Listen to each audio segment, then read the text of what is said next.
That's READ Lion.com. Sign up for The Lion at readlion.com and find dozens of must-read articles published every day. Visit readlion.com and subscribe for the weekly and daily digests so you never miss an article. readlion.com. That's readlion.com. This hour, the Vic Porcelli Show, brought to you by Connor Roofing. You can count on Connor for all your roofing needs. Visit ConnorRoofing.com. That's CONNER Roofing.com. Vic Porcelli. Come on, you're Italian. You understand. Every day is a busy day all of a sudden. You talking to me?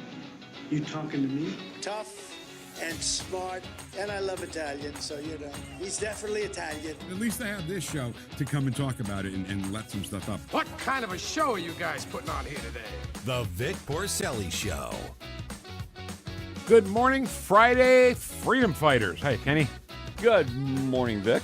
Let's get through the days, man. Let's go, today. baby. Get through today. It's Friday.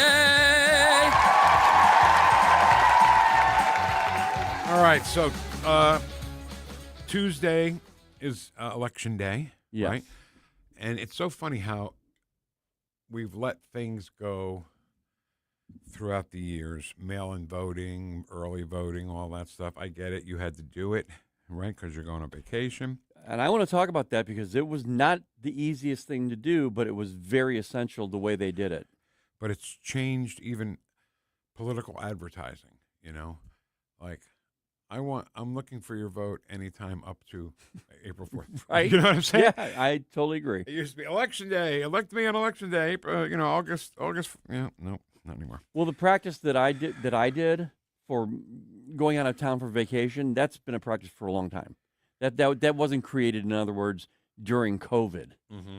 So, I mean, and it's a process that needs to be notarized and everything. So, and it worked out fine. Well, if we don't, when I say we, I mean, if the Republicans lose any majority here, we'll never get rid of mail-in voting and late voting and cheating voting and drive-up boxes. Have you seen the drive-up ballot box?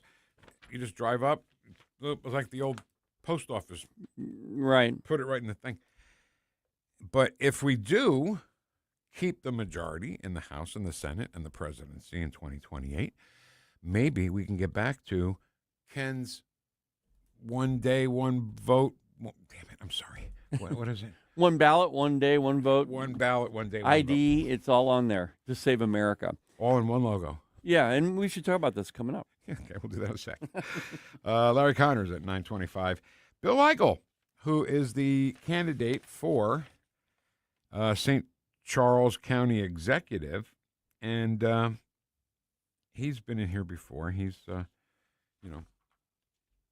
hard no on data centers. His commercials say hard no on data centers. And I want to ask him about it. I almost said something. Yes, hell yeah. Heck yeah. Heck yeah. That's what Doggone it, dadgummit. What are you watching with Kathy KAISER? I'm a disappointment. I've watched nothing. I apologize in advance. Miller Time, 10:41. Chat box, wheel of audio clips. Ken, who? What's your name? I'm Ken. Ken, good to meet you. Who's doing the Pledge of Allegiance? God. Vic, how about Ethan Way? Who works here? Yeah. He knows how to get through that whole thing in one shot? Oh, he sounds good. Is that right? Yeah. Go ahead. I pledge allegiance to the flag of the United States of America and to the republic for which it stands, one nation, under God, indivisible, with liberty and justice for all. That's so dramatic. It's so dramatic. And what a nice speaking voice. All right, Ken, so let's talk about it. Let's talk about voting. Because here in our region, we've got a lot of things to think about. Amendment 4, Amendment 5. I think both sides on Amendment 4 and Amendment 5 are not really giving you strong messaging, clear messaging, Yeah. Oh, it's so that the big corporations can do this and the politicians can do that. That doesn't tell me what it does. You know what I mean? Yeah, yeah. I think it's been one big ball of confusion, to quote the Temptations, on what the heck's going on. Yeah, and it is confusing. And even like when I went to go vote, or when I knew that I had to go vote early, I found out, I didn't know the process so much, right? So you just look online, and they go through it pretty well with you, and you need to do it right now. And if you don't, just go down and vote. The voting locations are open. Which I didn't know. I mean, I had no idea. Right? How do you know? But just the music location. It's the street called Music location of the library where I live. There are people Music? there. The people are working there, ready to go. They were there. They're there all day. And I want to say, first of all, props to these people who work the polls. These are great people. They were so helpful to me, Yeah. and they'll take you through the whole thing and what you need. The street is called Music? Musick. Music Street? Uh-huh. That's kind of cool. It is cool. Yeah. Yeah. So you went in person. That was going to be my first question. You already answered that. How long did it take you to do it? No, not long at all. It might be 10, 15 minutes. But the thing that I liked about all of it, they were precise on what they needed from me. Okay, and they checked everything. And if I didn't have the proper identification, my driver's license, then I was not going to vote. Yeah. And the problem with that, though, Vic, that I have, and this is nationwide, they're giving out driver's licenses like candy. Yeah. Okay. To truck drivers. Well, yeah, but that's a whole different subject, Vic. I'm talking about if you're an illegal and you come into this country, they're going to give you a driver's license because you need to get around, right? I mean, come on, Vic. You take a test? I believe so. I know they're getting a driver's license. If you have a location that you live, an address, in other words, then you can get a driver's license. My biggest problem with this whole thing is the next step is voting. The next step, you're required. Guess what? You're required to have an ID, a driver's license, and if you have an address on it, it doesn't say on your driver's license, I am an illegal alien. Right. Okay? That pisses me off. There should be a box for that. Right. But nationwide, here we are. And I asked the lady, I said, I know this has nothing to do with what you're doing here right now. I said, but if is there any way of knowing if someone is an illegal alien? She looked at me and I said, I'm sorry, but I need to know this answer. Why do you need to know? Well, I had to explain it to her. So they went from being really nice to a little combative. No, not really. Actually, she was just being inquisitive. She wanted to find out. I told her, hey, we have a radio show, and she got interested in that. Oh. Gave me some times, and just said, okay, here's the answer. I don't know. I have no idea. Oh. I don't know if someone's that's not what we do here, in other words. And you know what? Whatever it says on the ID, they have to, I guess, respect. Yeah. Well, it's so I guess what I'm saying is these people who work the polls, they have nothing to do with any of that. They take the information that they need from you, and if you don't have it, you don't vote. But if you have it, which is, by the way, I think a driver's license and a place of business or a place of where you live, then, and if you're in the district, then I guess you can vote. How long were the lines, or was there a line? No line. There were like 4 or 5 people in there, but that's early voting. That's because they were all, like me, probably not going to be available on Tuesday. Or they're cheating. Yes, but cheating in what way? You mean what we just talked about, the undocumented? Undocumented, maybe the first or second or third time they voted. Yeah, I don't know anything about it. I only ask because I know that if I go in there right now after I voted, the way she did it, and we had to have it notarized. I had to have it not outside. She had a notary there, and they stamped it and they verified it. I actually signed too early, so she said, "Wait a minute, no, you need to sign above it now because I didn't see that." Oh, which is great. Yeah, sure. So if someone goes in there and they'd have already done that, I don't know how that they'd be able to get away with it again because they have documentation showing that I voted. Yeah. Was paper ballot? Yep. And you put it in the machine? The little box. There's a little box next to each thing. Amendment 4, yes. Amendment 5, yes. And when I put the filled in the box, I made sure every little bit of it was black. Yeah. You need to use black or blue ink. Yeah. Only. Don't use pens or pencils. It'll be kicked out, I think. That's good information. Good information. When she sealed it, I signed it. She notarized it. They dropped it into a special. It was not a digital thing at all. It was like a briefcase. It was like a piece of luggage. that had a big slot in it. Ah. And she goes, "You put it in there." And I did. And she goes, "There you go. It's official." Did they paint your finger purple? No. Okay. I was a little upset about that. But I did get a sticker. So Okay, I was fine. as long as you got the sticker. I was good. And I looked into this because I am an idiot and I do not yet have a real ID. I do. But Okay, show off. What the hell? well, I like that star that they have on it. Oh, whatever. With purple finger, he wants the star. Yeah. But I just never. And what kills me is when I went to go get it originally, I gave him my 68-year-old birth certificate, which is like falling apart. It was in such bad condition they couldn't even scan it. That's how bad it was. Did you send away for another one? Yes, Okay. that was the next part of the story. Oh. On how to. Well, Vic, how did you rectify that? Ken, Thunder Stealer. So, I went online, Orange, New Jersey. What hospital? Oh my God, I can't even think of the hospital that I was born in. That's bad. And they sent it, and so I have a nice, briny, shiny, bright new, birth certificate, and I still haven't gone to DMV to go do it. But you don't need a real ID to vote, so that's good for me. No, you do not. That's good. For me. That's really good. But well, that is good for you. But I think it would probably be better if you did require that because then illegal aliens would have a harder time voting. Okay, I think. Bring that up after Tuesday. Okay. Okay, bring it up while you're on vacation because. And I do have to do it, and I get it, and I will do it, and I'll get my real ID. But I'm not. I don't know if I'll ever fly ever again. It's just too much for me now, And I like driving wherever I'm going,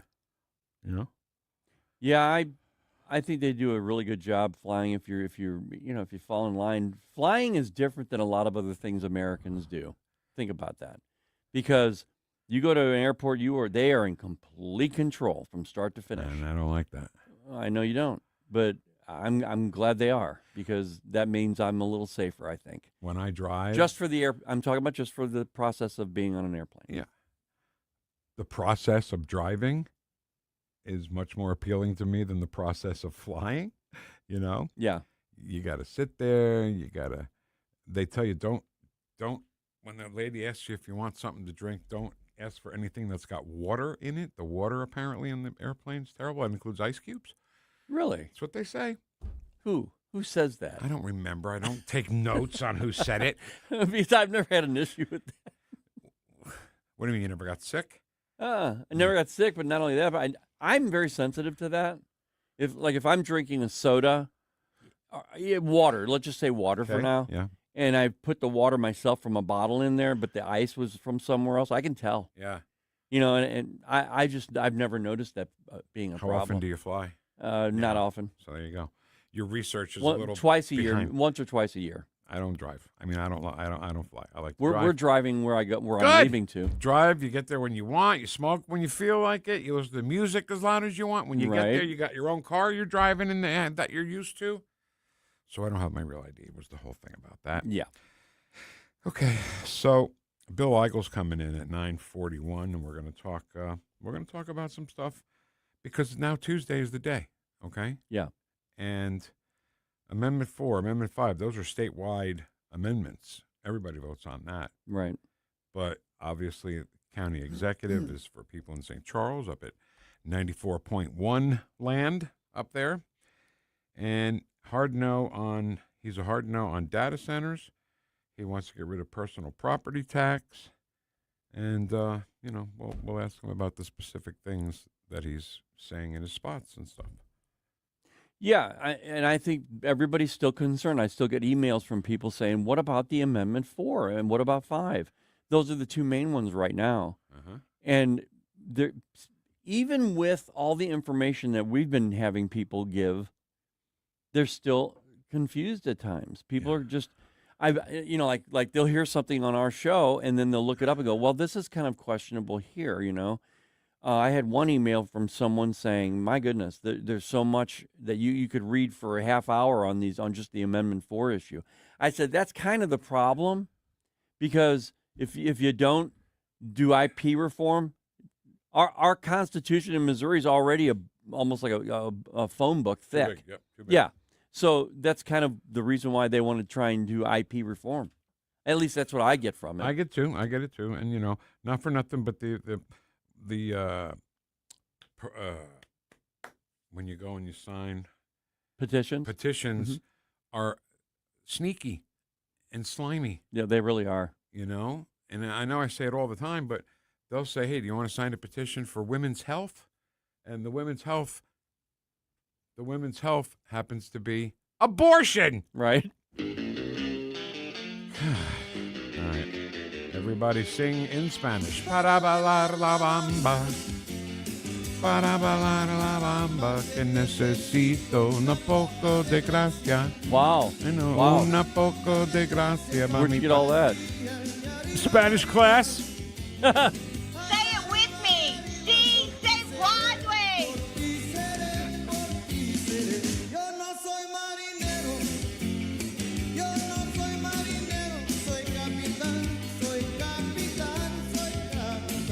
Watch us on our live stream using Rumble, Facebook, and Twitter. The Vic Porcelli Show. Being the guy who's pushing them out. Made in St. Louis for St. Louis.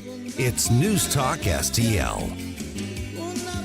St. Louis's new choice for conservative talk. Live and local. I need to know what's going on in my city. News Talk STL. Bill, you're an old politician. Yup, sure am. So you know the old-timers warned that someone trying to sell you a pig in a poke was a con man. Well, sure. Well, no offense, Tom, but your Politicians Amendment 5 is a pig in a poke, allowing politicians to raise our taxes without a vote of the people, and the Politicians Amendment 4 takes away our power to do anything about it. Well, let's look at what's really inside Forward 5. Oh, don't do that. 5 hits hardest seniors and those struggling financially with new taxes on services like doctor visits, in-home care, and rent. Sales taxes could more than triple. For up to 80% of Missourians, it's a tax hike. And Amendment 4 ends majority rule, allowing a minority of the most liberal statewide voters in one district to effectively end our power to stop corruption and out-of-control spending and taxing. Slick plan, huh? No, Tom. 4 and 5 are schemes that hurt citizens and transfer our power and our money to politicians and lobbyists. That's why I'm voting no on the Politicians Amendments 4 and 5, paid for by Missourians for Fair Governance. Are you struggling with life's pressures? The Flot Line has answers. Join host Rick Hughes for biblical principles and learn how to build a spiritual flot line in your soul. Discover God's plan for your life. Sunday mornings at 9:30 on News Talk STL. Steve Ellman leads. Ellman enacted a data center moratorium. He doubled our parkland, built new roads, prioritized safe schools and streets, eliminated the county's real property tax. Ellman for St. Charles County. Bill Eigel misleads. Eigel talks but didn't pay his property taxes, but voted to give tax credits to the company behind the St. Charles data center, and was rebuked by Trump's lawyer for scamming donors. Paid for by the committee to elect Steve Ellman, Michael Summer Jr., Treasurer. The Mosquito SWAT team is growing. We're looking for licensed 7A pest control technicians to join our Baldwin-based team. Learn more about this career opportunity at themosquitoswatteam.com. That's themosquitoswatteam.com. When Donald Trump needs conservative votes to help pass his agenda for Missouri, Representative Tricia Burns never answers the call. Tricia Burns has missed 370 votes. Burns is bucking President Trump's priorities. Burns did not vote to stop DEI initiatives, prevent China from owning Missouri land, defund Planned Parenthood, and Burns did not vote to ban boys from girls' sports. Tricia Burns not showing up for Missouri and President Trump. Instead, Tricia Burns spends her time pulling pranks on the suicide prevention hotline. Yes, you heard that right. Tricia Burns lied to the police and staged a fake suicide emergency. She sent a series of messages to the hotline and said she, quote, had a gun to her head, end quote. When she got caught, she said there'd be no consequences because she's a politician. By August 4th, vote to show Tricia Burns that there are consequences to being bad at your job. Let's Go Brandon PAC paid for and is responsible for the content of this advertising. Not authorized by any candidate or candidates committee. Chris Foss, Treasurer. Number one for live and local conservative talk. I just would like to get your comments on that. I'm so glad that you're on the radio, and I want to thank you for that. I'll tell you why. 101.9 and 94.1. I love these people. St. Louis is number one for conservative talk. News Talk STL.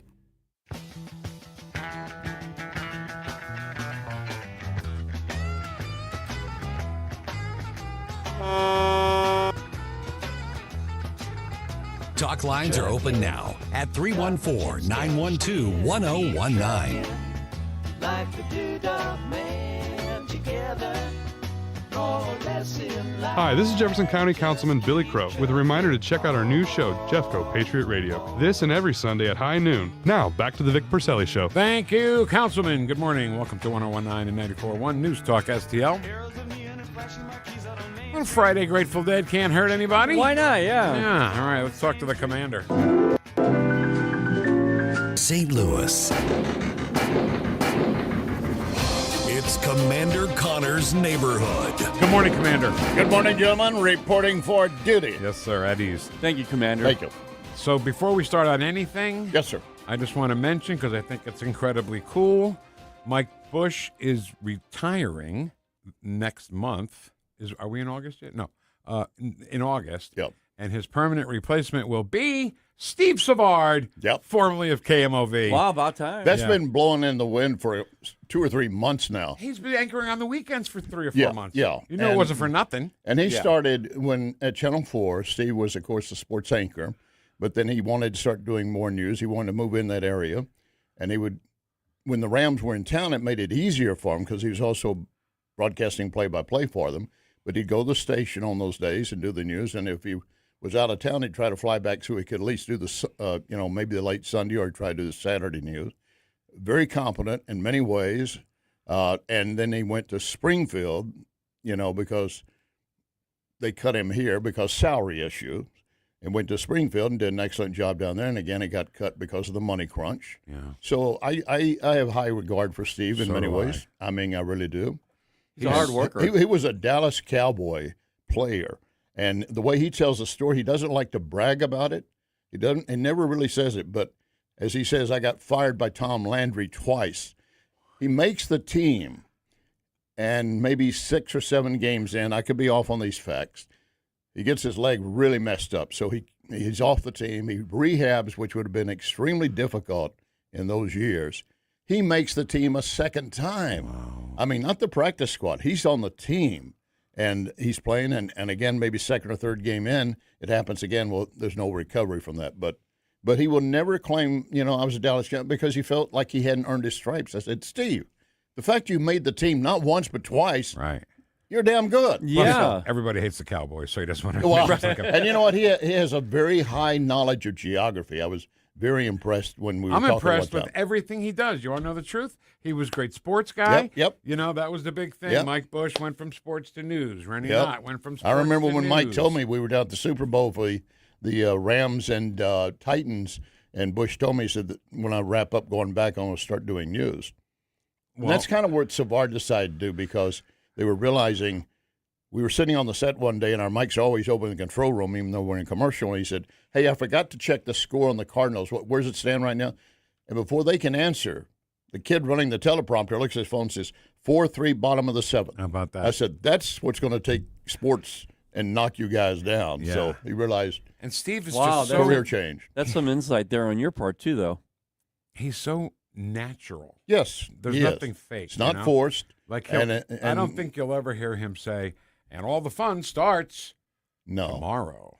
Well, we all have inflection things we do. And in my career, I probably changed my inflection, my pace, and approaching different ways. And when I was teaching young students, I said, they'd read me the story. I said, all right, now put the story down. Now tell me the story. I said, even if you get a couple of facts wrong, tell me what the story is. As they told it, I said, now you're thinking your way through the story as opposed to just reciting it. Right. Oh, I like that. Yep. That's great advice for. I'll send you a check for it. Yeah, you're a good. No, I'll send you a bill for it. You didn't do anything for me. I just want to see my anchor talk to me, giving me the news the same way he would ask to pass the potato. Well, see, this is nothing against Karen Falls. She was outstanding, beautiful, and well composed and everything. But it was almost like a network anchorish in a market of this size. I've always felt you would need this relationship with the audience. Like you say, you're talking with them because you're family and friends and neighbors. And the last time I saw Savard years ago when he was at Channel 4, he was doing that very effectively. Yeah. And I'm sure he'll continue that. I love the guy. I love him. Yeah. Absolutely love him. So one quote, and we'll move on. But the story you just told about, the story with the script and famous story with Dan McLaughlin when he was doing play-by-play for the Cardinals, young kid doing his first game, and he had all his notes out on the desk. He was ready, and Jack Buck walks up and goes, "What's all this?" And Dan said, "These are my notes." Jack took them and threw them all in the garbage. He goes, "The game's out there, son." I love it. I absolutely love it. Such a great. All right, so I'm not wasting, but that was Well, was the only guy that had a real command of sports other than Jack Buck was Costa. I mean, he could recite this stuff off the top of his head. I still quote things he told me during an interview to this day, like when King Gustav in 1912 in Stockholm called him the greatest athlete ever. He said, "Thanks, King." Yeah, I mean, he was just great. I mean, and we were talking about Mike Bush retiring. I'm happy for him. He's put in a long career, and I think he was working 6 days a week. I don't know what they're doing over there. Sundays, he works Sunday nights. Yeah, I mean, and I liked him, but again, his style to me was just a little bit too cardboard stiff, in my opinion. And I'm not knocking him. I'm just talking about different styles. A lot of people might have thought, well, you're just too loosey-goosey, Larry. Well, so be it. I love loosey-goosey. And Steve Savard is that. You're never going to hear him say, "Please pass the potatoes." Yeah. No, he would say, "Pass the potatoes." Right. He's just a natural regular. Well, I guy. wish him the very best. Me too. They made a good choice with him. Yep. Steve Savard, the new lead anchor on News Channel 5. All right, so Iran, what in the hallways here, the talk is, get it over with, bomb the stuff out of them, and get it done. And I think he's got to get it done. Yeah, but again, he continues to try to extend an olive leaf. And we're basically moving back toward the Abraham Accords. But now I want to remind you, even Clinton, I want to say Clinton, now I'm drawing a blank. When we were trying to make Carter, I guess it was, they got Arafat. They were all going to sign off on an agreement at Camp David. And then Arafat got pressure from the terrorists inside his nation, Hezbollah, Hamas, so forth, and he walked away from it. And they said he walked away. The agreement was he was going to get more Israel was giving him more land than he was even requesting. Yeah. And they were just setting things in motion, and he walked away from it because, no, we don't want to deal with Israel at all. We just want to wipe them out. I think Clinton even said, we asked them if they wanted a nation. Yeah, that was Clinton. That's correct. Exactly right. We've talked about this, Larry. And had they done it then, they'd have more land right now. Yes. It's crazy. More than I don't know. But this is the philosophy. This is what I believe personally. It's never going to happen. Not until I used the analogy earlier. They'll be standing off on top of all the dead bodies and looking at America saying, no, we're not done yet with you. Bodies of their own people. Their own people. That's what I'm talking about, yeah. So what's the solution, man? How do we get out of this? How do we get out of this before the midterms in 2 months? You'd like to think, as long as we're talking, we've got a connection, we can make things get closer. But, of course, as I've said repeatedly, a snake, when it sheds its skin, is still a snake. Always will be. It does not change. And a lot of these aren't. But gradually, they may see the top echelon dissolve to no value because most of the Iranians do not want to be in this predicament. Remember, before they seized our embassy in 1979, they were the most Western nation in that part of the world except for Israel. They want to go back to that. Girls could go to school. Girls could wear lipstick and everything, and it was don't forget blue the short jeans. skirts. Oh, yeah, short skirts, yeah. Now they would be stoned, buried up their waist, and stoned. Yep. And I just, it's so sad to see what's happened to that country in those 47 years. And those people, yeah. And those people. And so, one of the stories, I think it was earlier this week, that China is sneaking ammunition into Iran. Well, why can't we sneak ammunition into the people so they can have their revolution? Well, supposedly we were helping the Kurdish because it's really originally their territory. It's Persian territory originally that we were going to supply arms so they could help carry that out.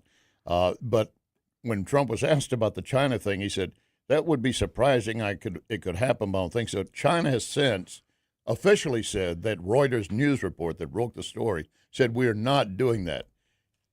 I don't know who to believe. The bottom line is we don't want them to have any munitions or ammunition, but apparently they are. Do you think, Larry, that President Trump is escalating the impact every time they do this military strikes? I like his attitude. Look, we're offering you olive leaf. If you don't want it, we will bomb the effing S out of you. Yeah. And especially after you hit another U.S. base, killing a young female soldier, volunteering to serve her country, and hitting inside the other Gulf states. Egypt is apparently now stepping on board as well, stronger to go against them. F and S. I'm not sure. Okay. What's coming up on the story behind the story there, Larry? This month,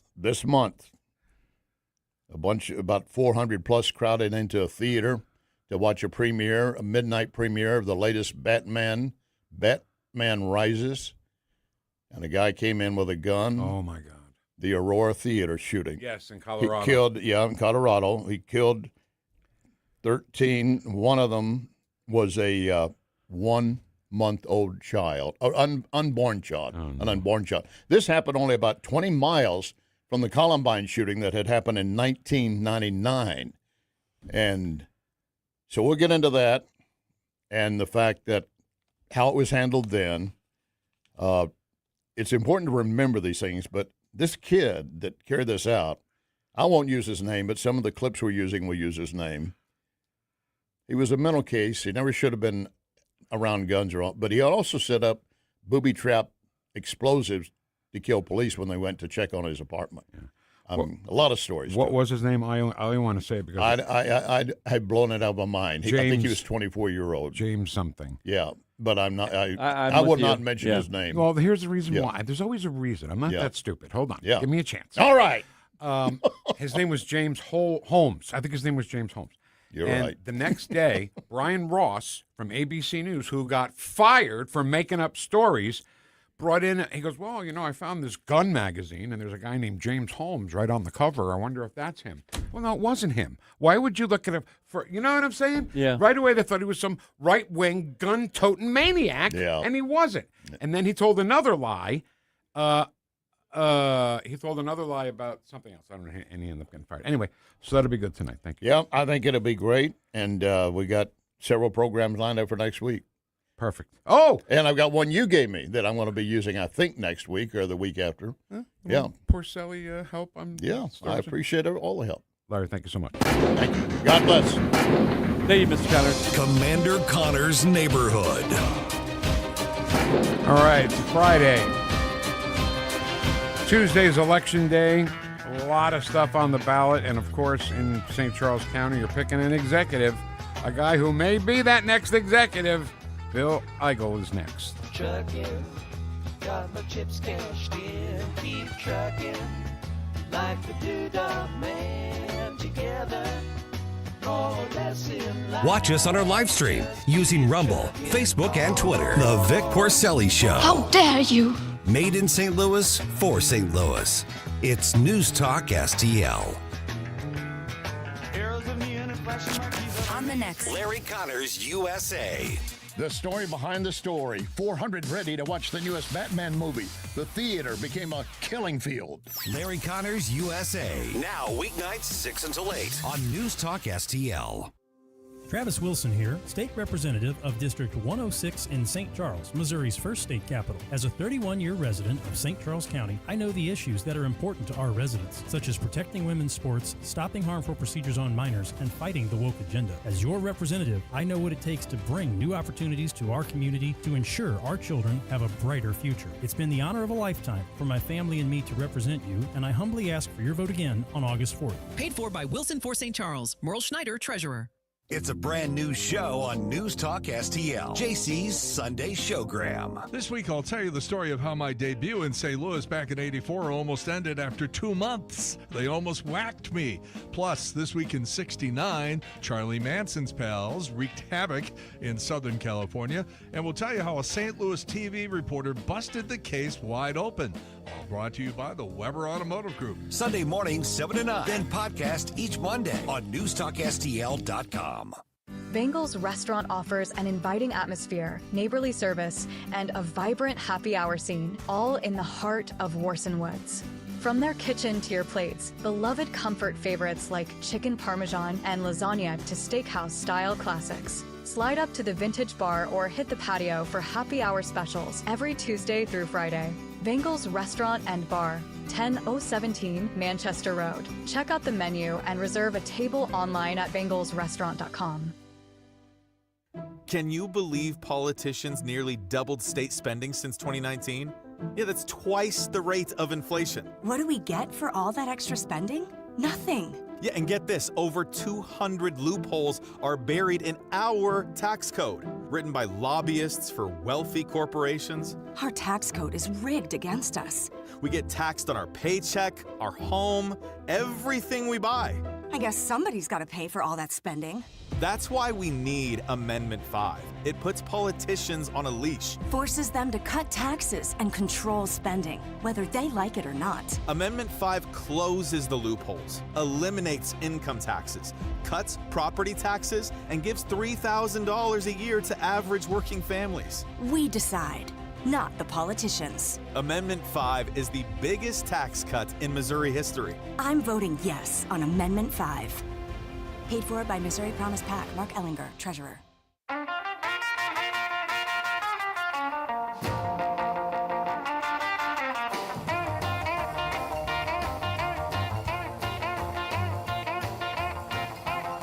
Talk lines are open now at 314-912-1019.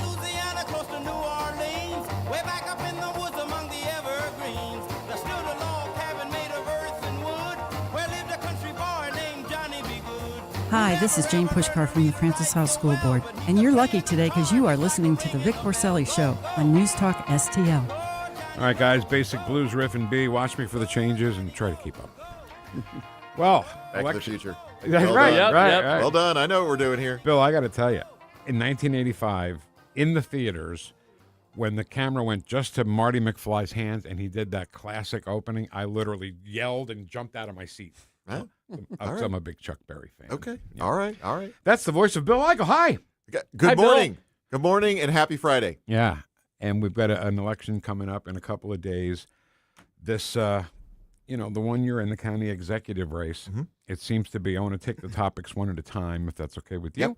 And let's start with you, Ari, hard no on data centers. Are you willing to bend at all on that, or? Well, the primary reason I'm a no on data centers is because the conversation on data centers right now that our society is in is a conversation where taxpayers do huge subsidies in order to build the data center construction, and then the ratepayers are on the hook in the event that the data center takes a lot of electricity, takes a lot of water consumption, and those costs are also passed on to the consumer. In addition, I think there's some concerns about data centers, the environmental impacts, and other things that haven't been answered yet. So in that environment, absolutely, I'm a no on data centers. We're not going to burden the taxpayers. We're not going to burden the ratepayers. I'm a no. I know there's a lot of folks speculating that in the future that conversation may change. We may stop giving away all these subsidies. We may address the issues for electrical, the issues for water consumption, and answer all the other questions. But that's just speculation. So I'm a no on the data center and any data centers coming to St. Louis at this point. St. Charles, excuse me. And this might surprise Vic a little bit, but I'm on his side on that part of it.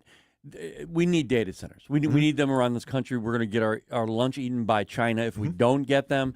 But at the same time, the companies that want these data centers, the owners of these data centers, they Google. need to be contributing to the infrastructure, to the energy, to make it actually cost less for people to have their energy because of what they've done, right? And President Trump is putting in a new initiative about that. So if you could speak to that at all. So I've seen some of the stuff coming out from the administration on this, but it's still kind of up in the air. Yeah. And I think in the context right now, the conversation I'm having with the people of St. Charles County has to be one that is relative to the current conversation.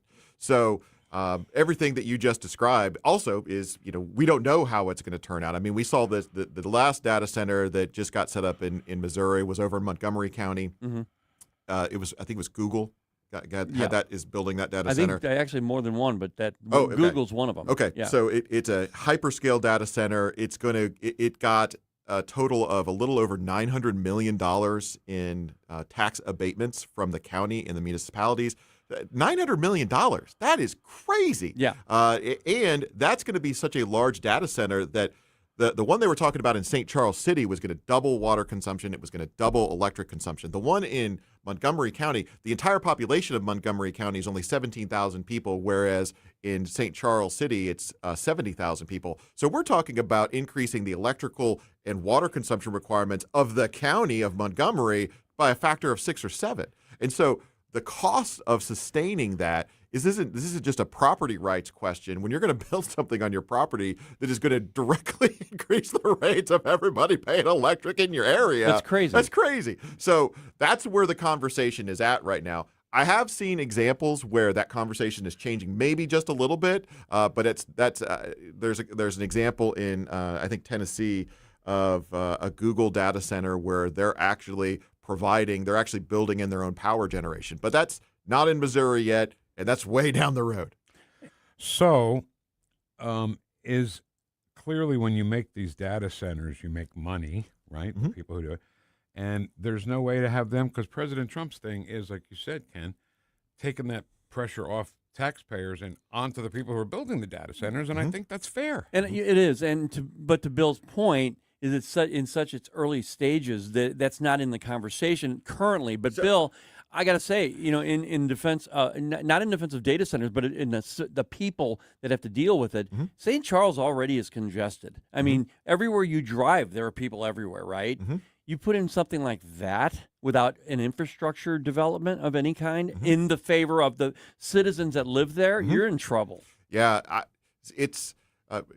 So I think a good thought process on this is, well, how do we change the conversation that we're having publicly so that there isn't an expectation that we're going to subsidize any of these, whether it's data centers or an Amazon warehouse? I don't want to subsidize it, right? So how do we do that? The way we do that, the way we change the conversation is we start saying no to these deals right now. So when folks ask me where am I at on data centers, I'm a no on data centers. Speculating about where we may or may not go in the future. Listen, I'm not anti-technology. I have a smartphone like everybody else. I've embraced AI. I've embraced all this other stuff. So I'm not anti-technology. I'm trying to keep up with my children on all the new technology that's coming down the pipeline. But the reality is, I've always seen the proper role of government to protect the rights of its citizens, and I think that the property rights, especially utilities that are monopoly owned and regulated by the government, I'm protecting these people until that conversation changes. $900 million is a lot of money. It really is, Vic. Tax abatements. We're talking to Bill Eigel. Oh, by the way, I'm sorry. Thank you for serving. Oh, yeah, yes. Thanks for serving. Thank your wife for and serving. Your wife as Yes, well, yeah. She was actually a much better officer than I was. She won all the base awards. Did we tell you that story? No, but you did tell me she's a better cook than you. She's better at almost every. Yeah, that's how my wife. Well, what about that story, though? Okay. What about that one? All right, so let's talk about personal property tax. You know, Bill, I moved here from New Jersey, and we couldn't even grasp the concept of paying tax on something we already bought and paid taxes on. So what's the plan to get rid of personal property tax? Okay, personal property tax. So I'm proposing eliminating personal property tax in St. Charles County, not just the county portion, which is it's about 3% of all personal property tax. I'm talking about all personal property tax. Now, collectively, personal property tax, which goes to schools, it goes to firefighters, we collect in total about $120 million a year. Well, it just so happens that the county budget, which is separate from all those other entities, has grown by almost 400% since 2009 under our current county executive, Steve Ellman. So it's gone from $137 million a year to over $600 million a year. So that's way ahead of inflation. That's way ahead of population growth. I want to go into that $600 million budget. I believe there's a lot of waste in there, and I can give you examples of that. We're going to carve $120 million out of that $600 million budget, and we're going to take that and use it to offset the personal property tax burdens of the people that live in St. Charles County. And as a result, they're not going to have to pay for something that they bought every single year to government. Okay, you got anything on that? Yeah, it's rental. I mean, personal property. Rental. You're renting. You're Yes. never really owning anything. Well, and compare my message with the current county executive. The current county executive is saying simply, there's nothing the county can do. And in fact, he said so often that there's nothing the county can do. I don't know why he's running for re-election. I want to come in here and implement some new ideas to lower the tax burden, make our household budgets a bit more affordable. That's the number one issue in 2026. And the only answer we get from the guy that's been in office since the Clinton administration is that there's nothing that we can do. So I'm going to cut the waste out of that county budget that has grown more than any household budget in our county. And we're going to pass those savings on to the people that live here. You know, sometimes sometimes cuts are painful, you know. Sometimes to shrink the government, that means less people in the government. That's the problem with government is it doesn't really produce anything. It doesn't. There's no productivity at all. So, all right, before we run out of time, another one, you know, I'd love to have you and Crazy Joe Brazel in here at the same time. I love Joe. Yeah, we all do, somewhat. He's coming in, I think, Monday. Yeah. Oh, he's been talking about it. How do you know? What? He tells me about it. He's so excited to come on your show that he tells me about it even before he comes on. Love that. The king of defiance. So apartments, you know, I know that I don't want to say anything. I want to hear what you say about apartments and why you don't want them anymore, or at least no more now. Should it? Yes, I want to stop building the apartments. There's a real problem what happens when you overbuild multifamily housing in any area. Multifamily housing, an apartment, I'll give you an example. An apartment, we build an apartment in St. Charles County. On average, it brings in about $1,700 in revenue, in tax revenue, that is. And if that apartment has one child under the age of 18 in the apartment, we spend about $17,000 per child in our school districts, right? So you see the imbalance there. So if you build too many apartments, the gap is made up by the people that live in single-family homes, pushing all the other property taxes up. So you have to be careful not to overbuild one type of housing over another. Well, in St. Charles, we've had an explosion of apartments. We've built 11,000 multifamily units since 2010. Wow. And the county, instead of having a plan to say, hey, we're going to have some density requirements, we're going to lean on the cities to not overbuild apartments, the county has literally done nothing. They've done nothing while the cities have been annexing more ground. And now Steve Ellman's answer on what to do about apartments is the county can't do anything. There's nothing the county can do.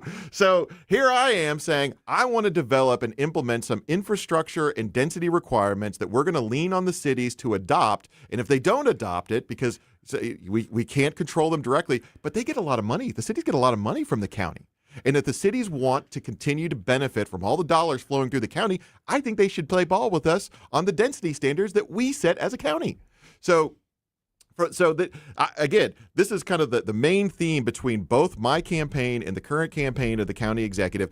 Steve Ellman's entire campaign is basically there's nothing the county can do about any of these problems that face us, and he doesn't like Bill Eigel. That's his entire campaign right there. My campaign is we need to cut the tax burden, stop the apartments, and say no to these data centers to protect our residents and get some fresh blood and new ideas into the highest elected office in our county. That's the choice that's going to be made on Tuesday. Hey, Bill, I want to pivot a little bit. Is it okay? Pivot, baby. All right. Family Arena. What are your thoughts on the Family Arena? That was my next question. Okay. Family Arena is hemorrhaging. I said I'd give you examples of where we're going to cut in the budget. Let's start with the Family Arena. It's losing millions of dollars every year in operating losses. It's losing tens of millions of dollars every year in capital expenditures just to keep the doors open on a facility that it will always be obsolete because people are going down to places like the Factory in Chesterfield Valley that are much more modern, have much more capacity. We got to get ourselves out of these money pits that Steve Ellman has gotten us into. The Family Arena sits on 55 of the most prime acres anywhere in St. Charles County, located between Page Extension to the south and I-70 to the north. You talk about redevelopment. The next Chesterfield Valley should be on the 55 acres between right here in St. Charles County. Instead of losing tens of millions of dollars that could go towards property tax reductions, we're going to actually see I'd like to see a new development that includes all sorts of neat things that will reflect St. Charles County being the leader in this state moving forward. Okay. That's one of Joe Brazel's biggest things. He got that idea from me, by the way. Did he? Yes. You ask him about that when he's here on Monday. Maybe we should have you two guys come in and wrestle. No kidding, man. We've always wanted a wrestle match between you guys and maybe Mike Elam can come in. Yeah, I think have Joe and Mike Elam come in. That's been our plan for a long time. That would be a good one. And I think now we do have a commitment from both of them to come in and do it. I think it would be good. I think it'll be great. I'm going to sell popcorn and hot dogs. I and love stuff. it. I love it. How do we find out about you on the internet and stuff? BillEigel.com. BillEigel.com. I'm on all over social media, and I have this weird relationship with social media because I'm on social media, and I'm also trying to avoid social media as much as possible because it has been a very, very, very exciting election cycle this time. So it's tough to get the correct information out, but BillEigel.com, Eigel for Missouri on Facebook, and at Bill Eigel on X. Well, social media is used as a good tool and a bad tool. So, I mean, it's very toxic at times. Sometimes not in that order. Right, exactly right. One quick comment from our chat box. Family Arena needs to be privatized or blown up. That's a lot of space up there. We can put some cool stuff. Let's go St. Charles. That's my response to that person. Let's go St. Charles. I like it. Let's go St. Charles, Bill said, TM Harper. All right, good to see you. Thanks so much. Thanks, guys. Say hi to the wife for us. Will do. Thanks, Bill Eigel. I think Bill's the tallest candidate in the race. I want one of those shirts. Eigel, Pretty cool. I'll bring you one of these. 3 X's for me. You want a 3X? XL. One XL, one 3X. Show off. He's show off. 3X for fatty, and I'll take an extra large.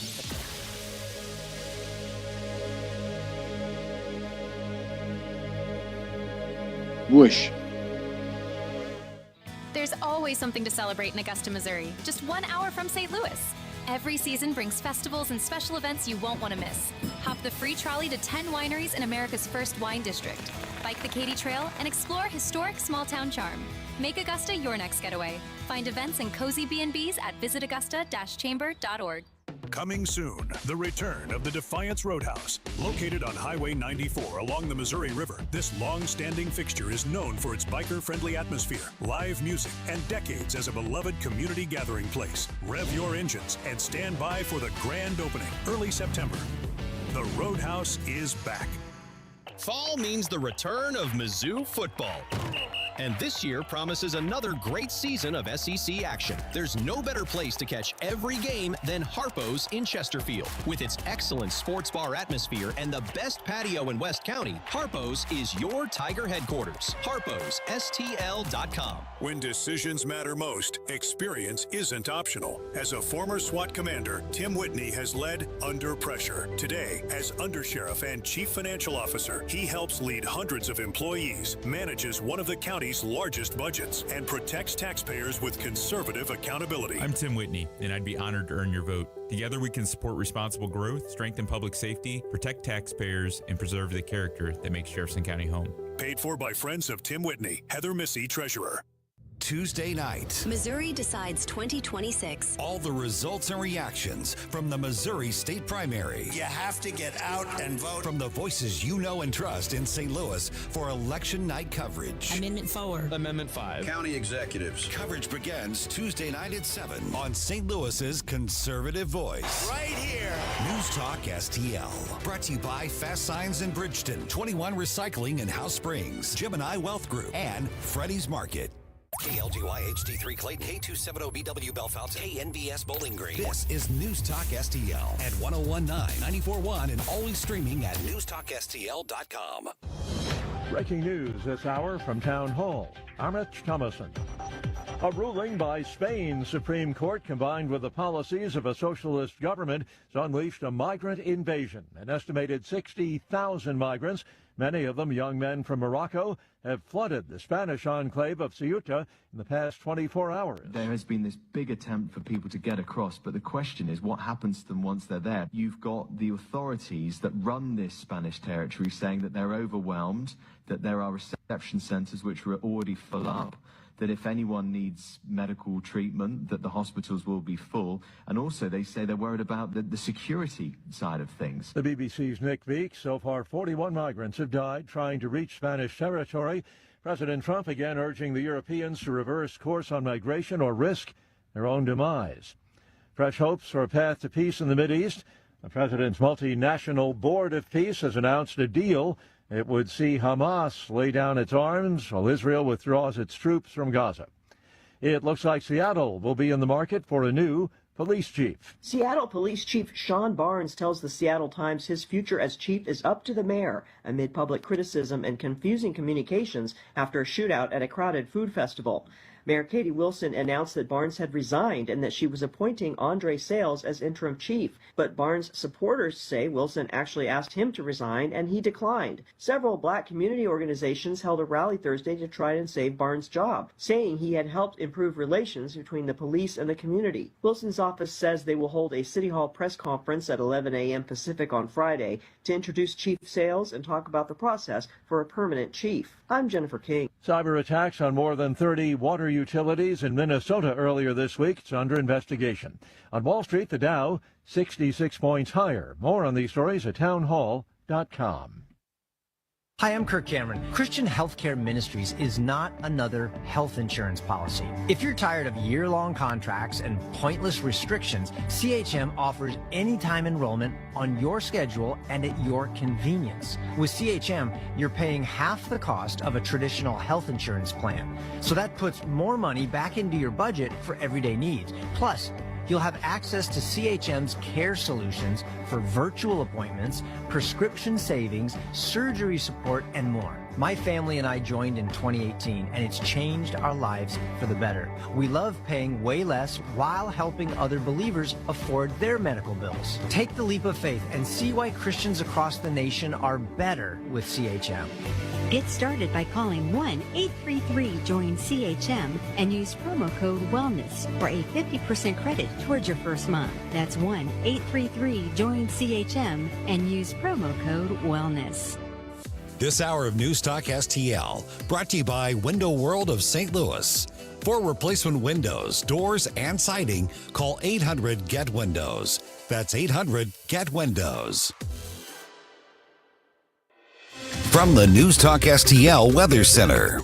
Weakening showers and thunderstorms could have an impact in spots this morning before fading midday into the afternoon. But another round of storms likely late this afternoon into this evening, and some of those storms could be strong with gusty winds, maybe even an isolated tornado. Turning steamy this afternoon, a high of 84. Storms make way for scattered showers overnight, down to 69 for the low. Unseasonably cool and mostly cloudy Saturday with scattered showers from time to time. A high tomorrow, only 76. From the First Alert 4 Weather Center, I'm meteorologist Matt Chambers. Vic Porcelli. Come on, you're Italian. You understand. Every day is a busy day all of a sudden. You talking to me?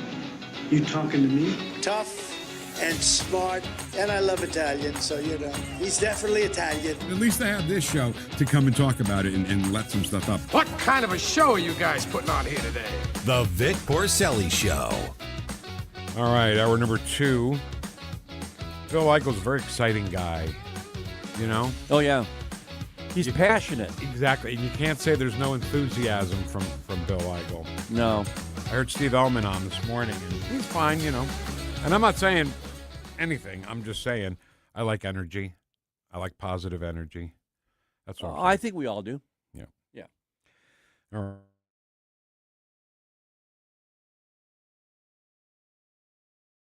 Is that because once Monday comes, everybody's going to forget that Anthony Fauci pled the fifth 111 times in that hearing 2 days ago, and something jumped out at me.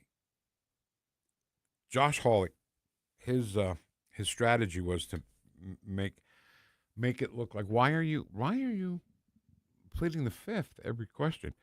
So Josh Hawley asked him, "What color's your tie?" Right. Right. And Anthony Fauci said, I refuse to answer on the grounds it may incriminate me." You want to play it? Yeah. Let's try something. What day of the week is it today? On the advice of counsel, I respectfully decline to answer based upon my rights under the Fifth Amendment to the Constitution. What color tie are you wearing? On the advice of counsel, I respectfully decline to answer based upon my rights under the Fifth Amendment to the Constitution. What color's the carpet in front of you? On the advice of counsel, I respectfully decline to answer based upon my rights under the Fifth Amendment to the Constitution. All right, so why did he do that? Why did he say he refuses to answer on the advice of his attorneys according to his Fifth Amendment rights in the Constitution? So the Fifth Amendment says that you don't have to answer a question if the answer may incriminate you, right? right? Correct. So this is why this was brilliant on Josh Hawley's part, because what color tie Fauci is wearing is not going to incriminate him for anything except wearing a blue tie. Right? Correct. And I think that not Fauci, but Hawley knew that Fauci would do that, and he let him go. And, well, I don't want to be incriminated because my tie is blue. You know what I mean? That was how ridiculous. I think it really made him look ridiculous, and his lawyers look ridiculous. Not only that, Vic, as I was watching that live, I was thinking to myself, okay, we know you're a weasel. We know you're a troll under the bridge, but my goodness, mister, you can't even answer that question. You're so afraid right now because you've done so many things wrong and you know it, that you're afraid to even acknowledge the carpet color. And doesn't it say something for his attitude for all these questions? Oh, the contempt. That, I don't know if you noticed, but you probably didn't, but you could see it. When he asked the last question to Fauci, there was longer hesitation there, because in the video, you look at his face and it's almost like he's saying, "You son of a." But I'm glad he did it. I'm glad Hawley did it. Oh, I loved it. You know, no, it was great because he's showing that, look, this guy will plead the fifth when the question had nothing to do with anything incriminating. Do you get what I'm saying? Yes. The lawyer should have said, okay, just what color? Just tell him what color your tie is. Okay, it's blue. What would that have hurt? I don't know. And you know what? There could be a reason. There could be a very distinct judicial reason, some type of reason that, well, he answered that question, so now it opened the gates for something else. I don't know. I have no idea. But all I do know is, Vic, just like you said, it makes him look so small and bad. And he is. I want to revisit just an overview of what he did to the millions of deaths, not just in this country. He influenced people around the world. Yeah. I mean, his decisions made people die. And people don't believe that. You know that? Have we talked about that? How people, the liberals, all the experts on Facebook, the big thing now is, I support Dr. Fauci. Okay. He saved lives. You're an idiot. Masks saved lives.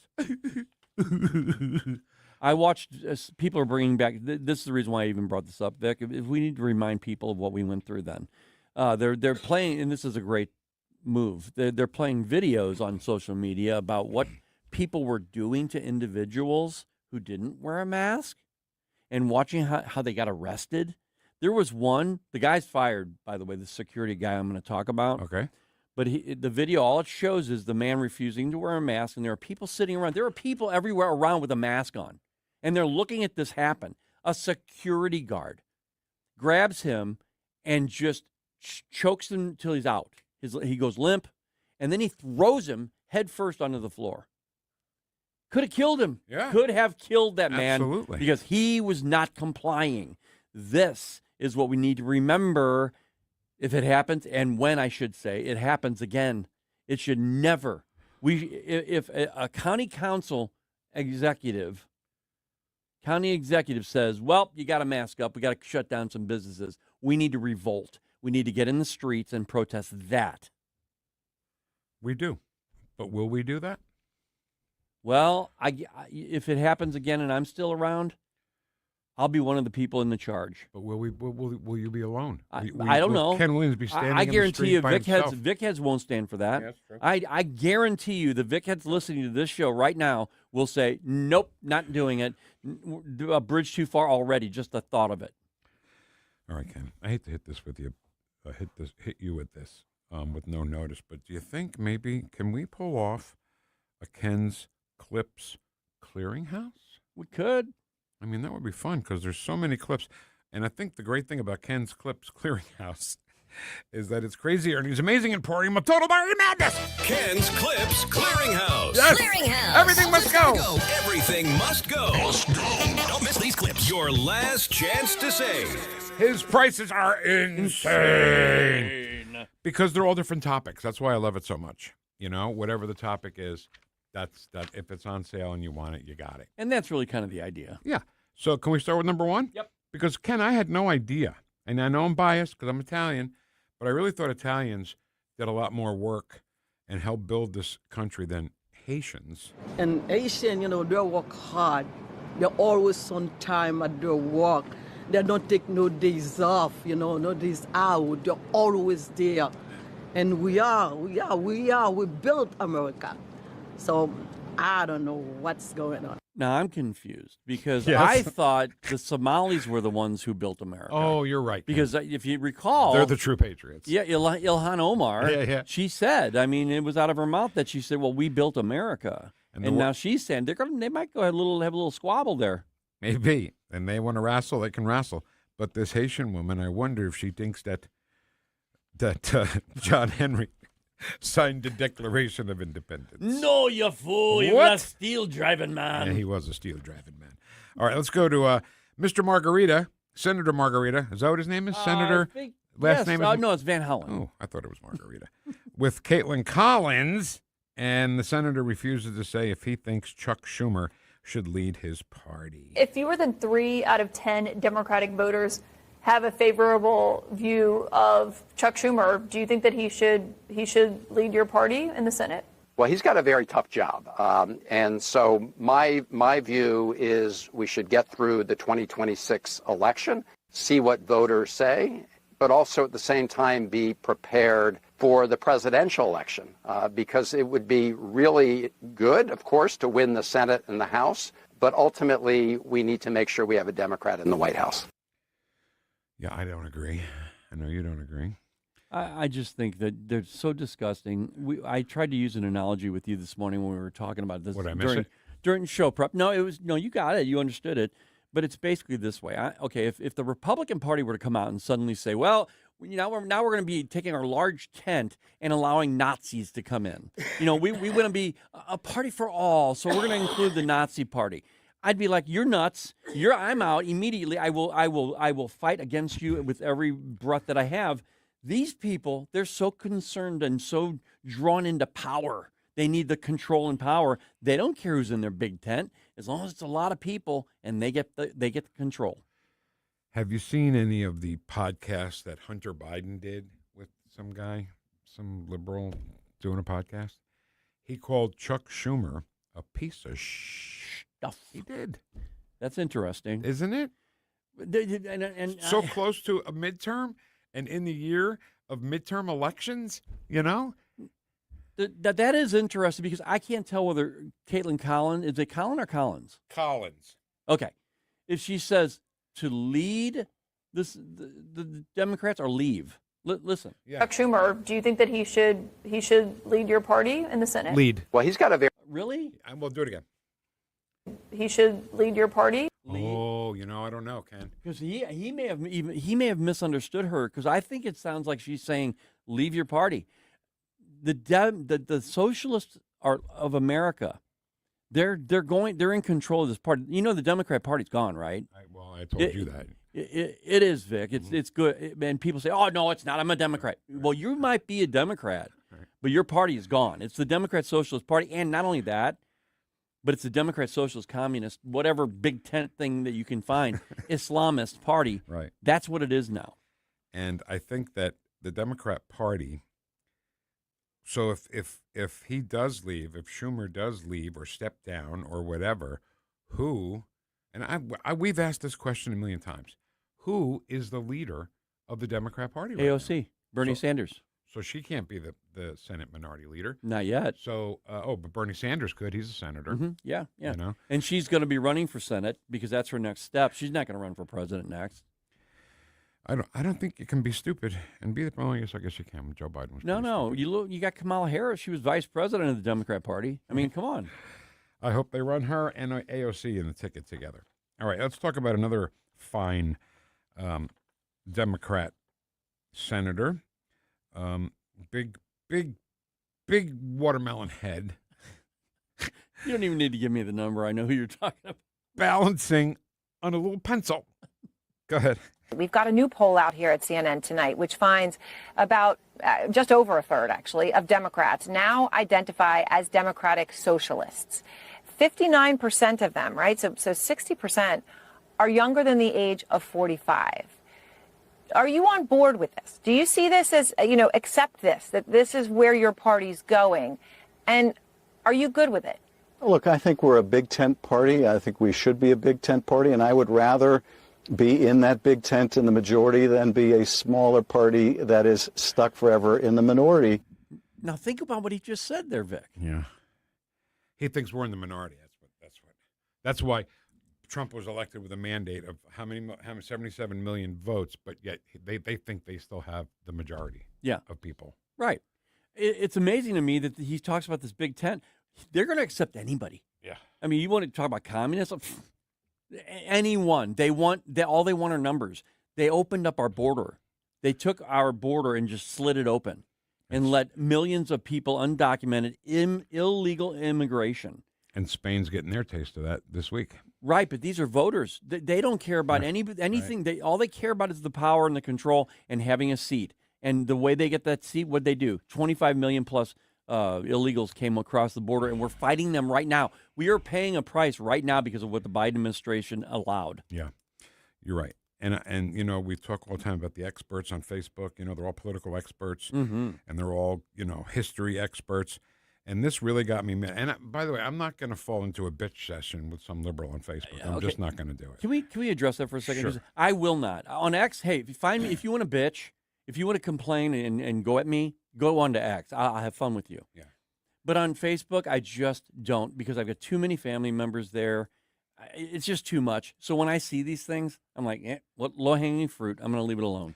So some liberal expert on Facebook put up two pictures. The one on the left was Joseph Stalin, and the one on the right was FDR, right? Yeah. And he said, in the pictures you see below, the man on the left is a communist. The man on the right is a social democrat. So stop saying anything about socialism and communism and blah, blah, blah, blah. And I said, see the little trick you tried to pull there? You didn't get it by on me. He didn't call him a Democrat socialist. He called him a social Democrat. That's not true. Two completely different things. Exactly. And don't try to pull the wool over everybody's eyes by putting the two words, kind of like Democrat, social Democrat. They kind of look and sound the same. No, they don't. You've talked about this, and I've talked about this for 5 years, Vic. The Democrats are so good at that. They're so good with the words. The words control thought, and thought control actions. Okay? So when they come up with these things, these little cute little things, they're doing it for a reason. They're very smart about that stuff. We kind of overlook it. Not anymore, of course, because we're on to them. But that was a little flip. But they are what they are. Yeah. They are socialists. You know what? I'll give them that. We'll call them the Democrat Socialist Party. It's the Socialist Party. They have no control anymore. You notice Hakeem Jeffries, you haven't heard from him. Chuck Schumer, he tries to speak, but anybody out there tells him, shut up.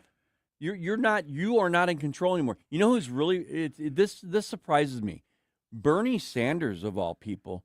I thought the guy was going to retire long ago, but he's at the top of his game right now. He's socialist full blown, buddy. Yep. He's having a party with this thing. How old is he? He's I don't know, 85? 95. 95? I don't know. I have no idea. But do you see the difference between a Democrat socialist and a social democrat? A social democrat tries to find programs to help people, right? Yeah. Social programs to help people. A Democrat socialist, is one step away from communism. Right. And I don't know. I just can't believe. I can't believe that this gathered this much information in so little time, this socialist crap. Well, they've been there. See, this is the thing, is they've been waiting. And what's happening now, though, is you're seeing a perfect storm of you've got socialists coming in, seeing a weak party. Right now, the Democrat Party is in debt by $2 million. They're in debt by $2 million, whereas the Republican Party, they're flush with cash. $120 million. Yeah. And the Democrats had to put their headquarters up for collateral. This is not just talking. This is actually happening here. Yeah. And so the bottom line here is that they see a weakness, right? The DSA, the Democrat Socialists of America, they saw a weakness. The Islamists, they see a weakness. They say, okay, you know what we're going to do here? I'm a socialist now. Now it's acceptable. I'm going to come on in, and we're all friends in this big tent. But I guarantee you, eventually, there's only going to be one person leading, and I don't think it'll ever be. I don't think it's going to go socialist and communist without going Islamic. And you've been saying that for 5 years. All right, that's all the time we have for Ken's Clips Clearinghouse. Crazy Ernie's Amazing Emporium of Total Bargain Madness. Ken's Clips Clearinghouse. I will always put a Brave Little Toaster reference. Now? Yeah. Who is it? Joe. Joe! What's happening, baby? Whoosh, baby, whoosh. Whoosh, my brother. Give my man a whoosh. Whoosh. Hey, while we were on the topic of Dr. Fauci, yesterday I tried calling him, but I don't want us to forget how much we were betrayed by our local news stations and our local news media that would not cover any adverse reactions and people dying from the vaccine. Wow, you're so right, man. I don't want to forget these people that betrayed us, that we have them, we pay them, the pharmaceutical companies pay them all these ad money. All these people were dying from the vaccines, getting sick, and your local news stations said nothing. Mm-hmm. They just said nothing. And I don't think it's fair for us just to point at Dr. Fauci when so many doctors and nurses, they all knew people were having terrible reactions to these vaccines. The pharmacies were giving these vaccines to kids, school administrators in the mass, and a special shout out to Sam Page and all the lives he destroyed. I don't think it's fair for us just to focus on Fauci. He had an army of fascists behind him destroying our lives with this vaccine and this COVID. And I would like to make sure we don't forget all the other people that had a part in it. You got it. Joe, you got it. And just before you go, I just want to say, do you remember same stations you're talking about showing the nurses who were so exhausted? They're sitting down, taking a 2-minute break, but they had time to do their coordinated, choreographed dances in the hallway. Oh, absolutely. Plenty of time for that. Oh, yeah. And, Joe, can you give this to me, please? Can you just give this to me? Let's give Fauci full blame like we've been, but also add on to that. Yes. The local media. I'm for that, Joe. Do you vote for that? Agreed. The scariest part was the nurses were our heroes until they refused the vaccine, and then they fired them. Yep. Like a month ago, you were my hero, and now I'm firing you. Yep. It's like, That's wait so a minute. Like how you're. It was crazy to watch what the medical establishment did for that money. All right, Joe, we got to run, man, but thank you so much. And whoosh, my brother. Whoosh. Whoosh. There you go, Joe. Tomorrow, not tomorrow. Tuesday is Election Day, Tuesday night. Lots of election coverage here with Mr. Election Coverage. Tony Colombo. Oh, yeah. Is Mr. Coverage. And the News Talk STL election team. Why, that would be us. We'll be covering all the results. As soon as the polls close at 7 o'clock, we'll get our thing going here, and then, as they come in, we'll give it to you. All brought to you by Freddie's Market, Gemini Wealth Group, Fast Signs of Bridgeton, and 21 Cycling in Recycling in Imperial. Live and local election coverage Tuesday night, 7 o'clock, from your live and local conservative talk station, News Talk STL.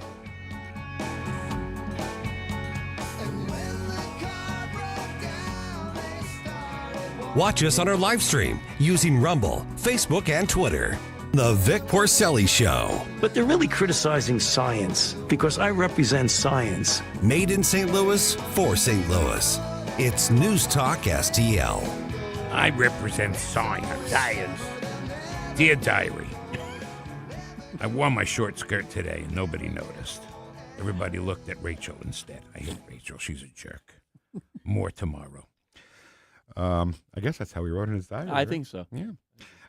And I'm sure he wrote in as if in there. As if. So Chris Cooper at Serenity Wealth Management is great at conversation, and he's the guy who will get you because, when you talk about your own money with somebody else, it's kind of weird. I don't know if I want to talk to this guy about my money.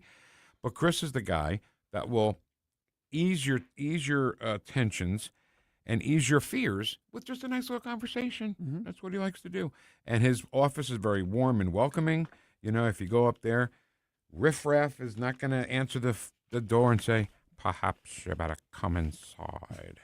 That's a pretty good riffraff impression. That's pretty good. He's got some books you should read, Tax-Free Strategies for Long-Term Care, and the new Holistic Retirement They're available at serenitynowtax.com. And a new book for the business owners, a playbook for financial clarity at serenitynowbiz.com. Great radio show. The great radio show. You need to check it out because it features fun with finance. Yes, it does, but it's called Serenity Wealth Now. That's right. Radio. Serenity Now with Chris Cooper. Investment advice offered through Fortis Capital Advisors. Serenity now! It's time to tee off at Sugar Creek Golf Course in High Ridge. Experience one of Jefferson County's premier courses, nestled among picturesque rolling hills. Whether you're a seasoned pro or just starting out, you'll love the lush fairways, challenging holes, and friendly atmosphere. Make your next round unforgettable at Sugar Creek Golf Course. Open to the public, but you can also become a member. Just log on to sugarcreekgolfcourse.com for more information and tee times. sugarcreekgolfcourse.com. Bill, you're an old politician. Yup, sure am. So you know the old-timers warned that someone trying to sell you a pig in a poke was a con man. Well, sure. Well, no offense, Tom, but your politician's Amendment 5 is a pig in a poke, allowing politicians to raise our taxes without a vote of the people. And the politician's Amendment 4 takes away our power to do anything about it. Well, let's look at what's really inside Forward 5. Oh, don't do that. 5 hits hardest seniors and those struggling financially with new taxes on services like doctor visits, in-home care, and rent. Sales taxes could more than triple. For up to 80% of Missourians, it's a tax hike. And Amendment 4 ends majority rule, allowing a minority of the most liberal statewide voters in one district to effectively end our power to stop corruption and out-of-control spending and taxing. Slick plan, huh? No, Tom. 4 and 5 are schemes that hurt citizens and transfer our power and our money to politicians and lobbyists. That's why I'm voting no on the politicians' Amendments 4 and 5. Paid for by Missourians for fair taxation. Republican Chris Sander is the true fiscal conservative running for state representative. Chris Sander says it's time to stop Travis Wilson giving away hundreds of millions of dollars in state tax credits to special interests, billions of tax dollars given away to private developers of empty office buildings in St. Louis and sports stadiums in Kansas City. Chris Sander will work to bring our tax dollars home to St. Charles. We need a representative in our corner, not another lobbyist for St. Louis or Kansas City. Please vote for Chris Sander, Republican for state representative, the true fiscal conservative. Paid for by Sander for Missouri. Patricia Van Dyne, Treasurer. License number GL250000615. Hey, Dad, what causes drains to clog? Grease, hair, soap scum, and tree roots. Tree roots? This town has old pipes and big trees. They find each other. They grow inside pipes? They bust into pipes. Whoa. Once they're in, the water stops flowing. Can we fix it? The big green grasser machine can fix any clog. Green is always grasser at grasserhomeservices.com. Steve Ellman leads. Ellman enacted a data center moratorium. He doubled our parkland, built new roads, prioritized safe schools and streets, eliminated the county's real property tax. Ellman for St. Charles County. Bill Eigel misleads. Eigel talks but didn't pay his property taxes, but voted to give tax credits to the company behind the St. Charles data center, and was rebuked by Trump's lawyer for scamming donors. Paid for by the committee to elect Steve Ellman, Michael Summer Jr., Treasurer. News Talk STL. If you have a phone, you have a radio. Wherever I'm at, home, car, wherever. Download the all-new News Talk STL app. If you have a phone, you have a radio. Just a convenience on the phone. Streaming live on the mobile app. Love the new app. And listen anytime. Everywhere. Anywhere.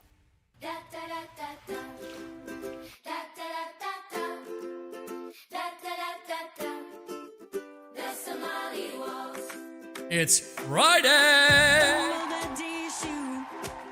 Minnesota, you might have heard there's quite a load of money missing, new millionaires, all the kids are leering in fake daycares. The Somali waltz, the Somali waltz, it's the same old song, the Somali Talk lines are open now at 314-912-1019.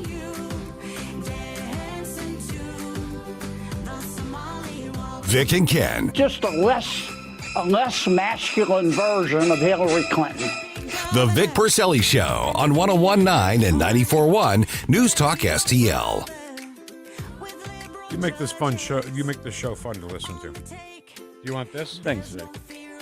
Could you do me a favor and put it back over here instead of leaving it over there? Wow. Because then I have to stand up. Oh, my goodness. I'm sorry. I thought there was professional radio. The boss, the president of the company's in here moving something. And saying, could you put it right back here, please? Excuse me. I think it was a very respectful request.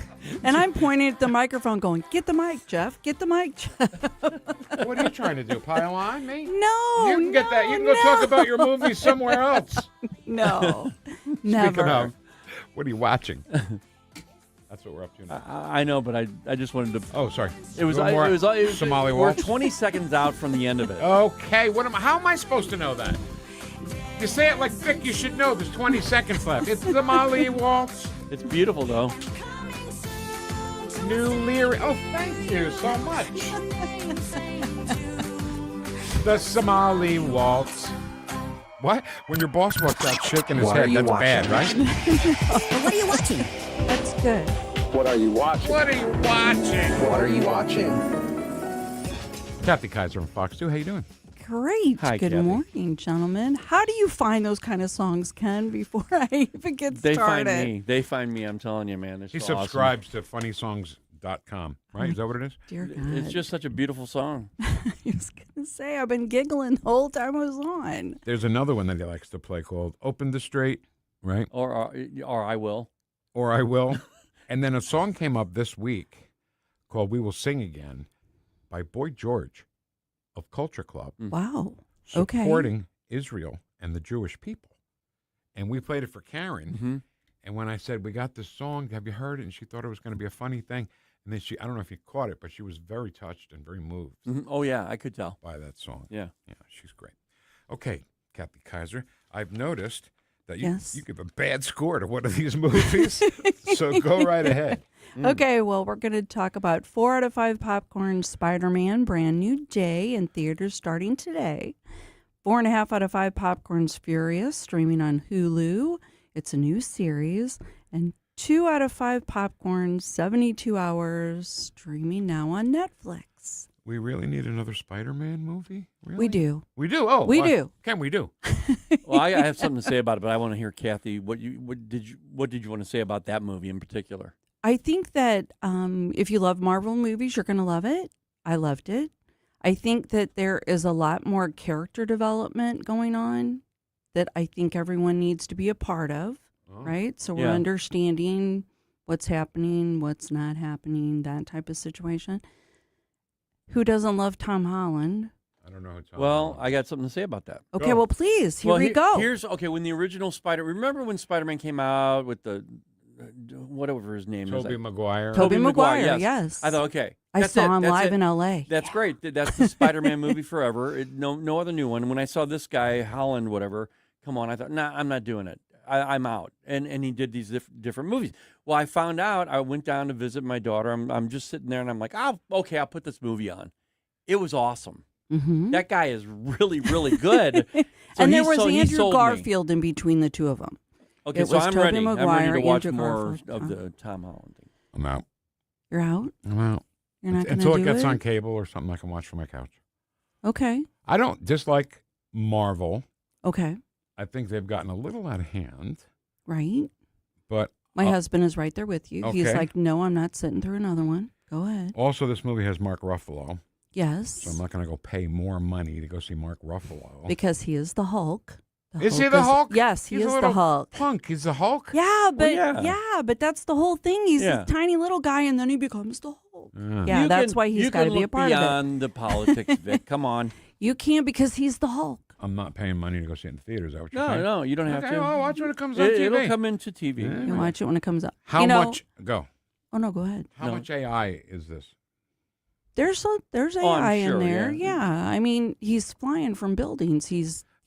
What's his name flew from buildings?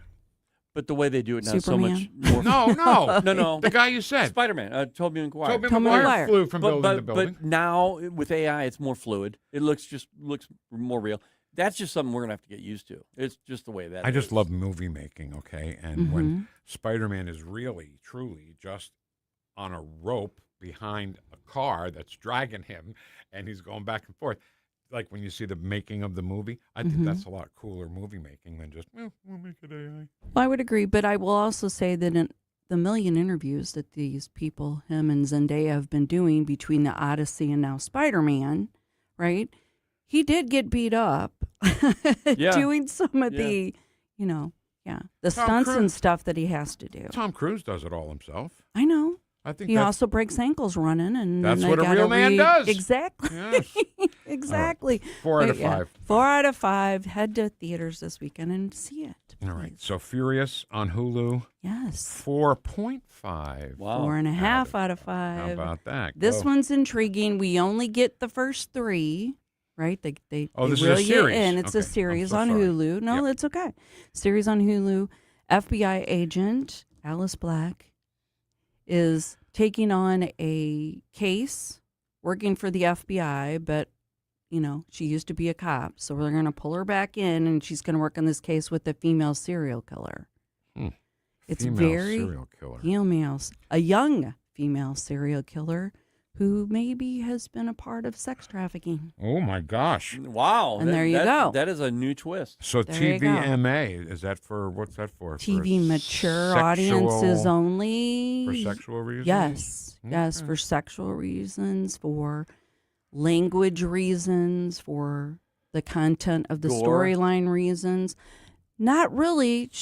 I don't want to give it all away.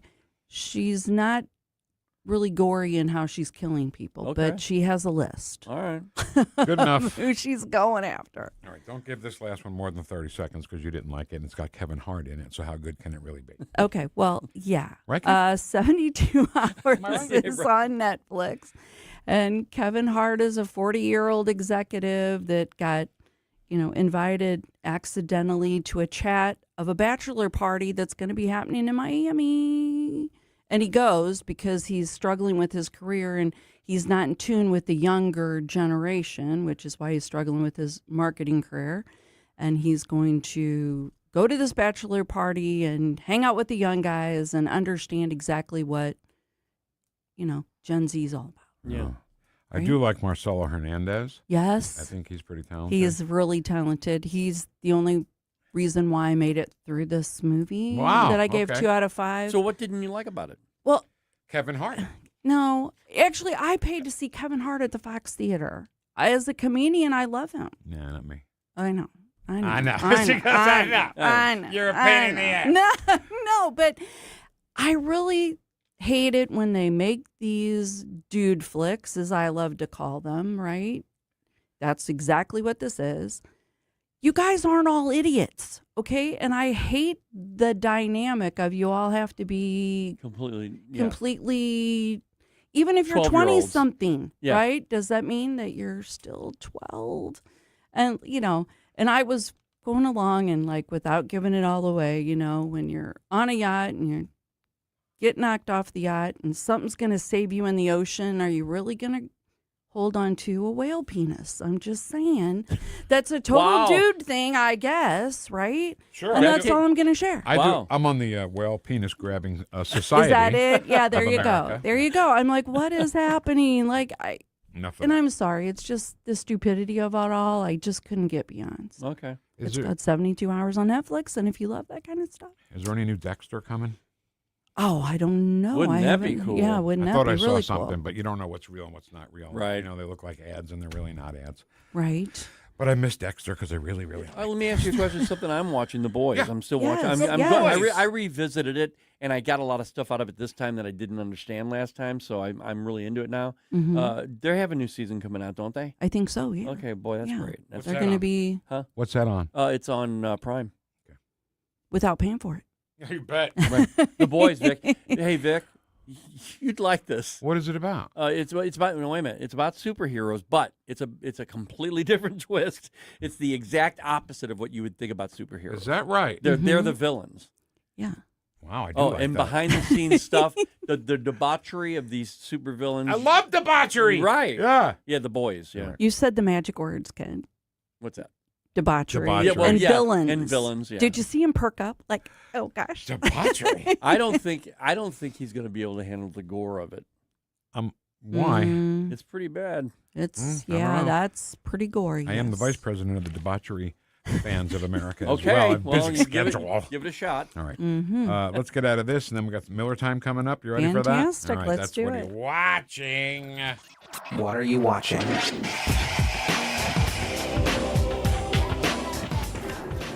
The Somali Waltz. Love it.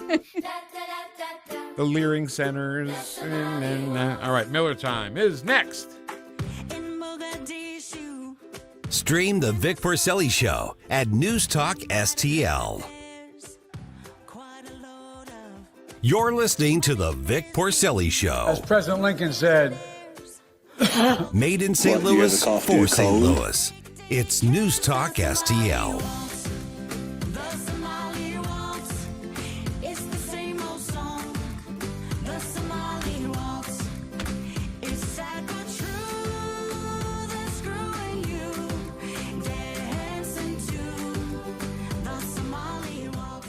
All right. I could listen to the Somali I Waltz know. all day, but we got to get to business here, and that business is our great friends at Connor Roofing. So today's a weather impact day. I don't know if you know that. It is, yeah. Weather impact day. We got some storms coming, and that could leave who knows what kind of trail of terror behind it at your house, like shingles and gutters and things like that. If there is any problem, your first stop is ConnorRoofing.com. They'll come out, take a look, give you an honest estimate. And you know what's great? The honest estimate may be, no, you're good. You're fine. Yeah. You're good. Don't worry about it.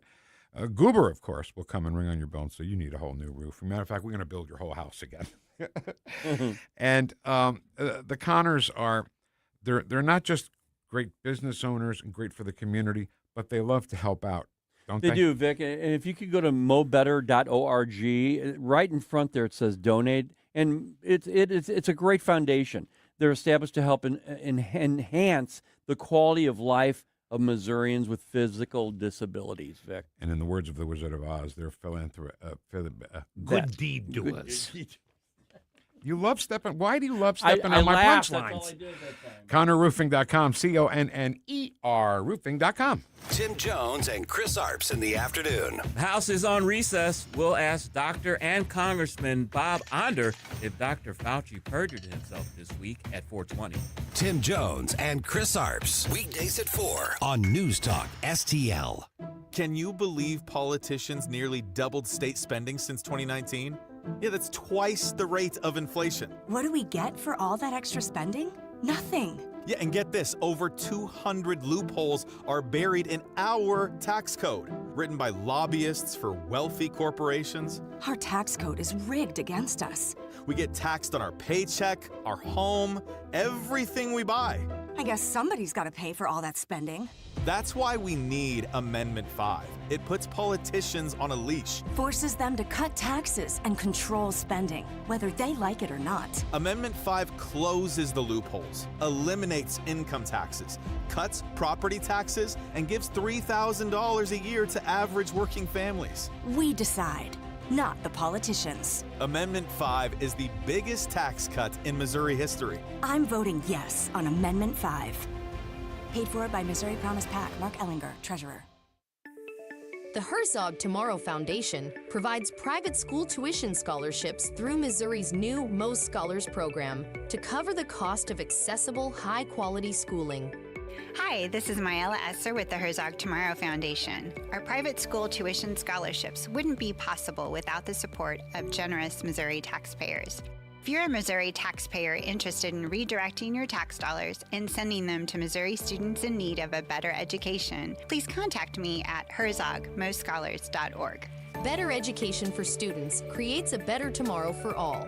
Learn how you can help provide a better education for Missouri students at herzogmostscholars.org. That's herzogmostscholars.org. Also, sign up for The Lion, an initiative of the Herzog Foundation that carries articles covering a wide range of issues facing American families and culture.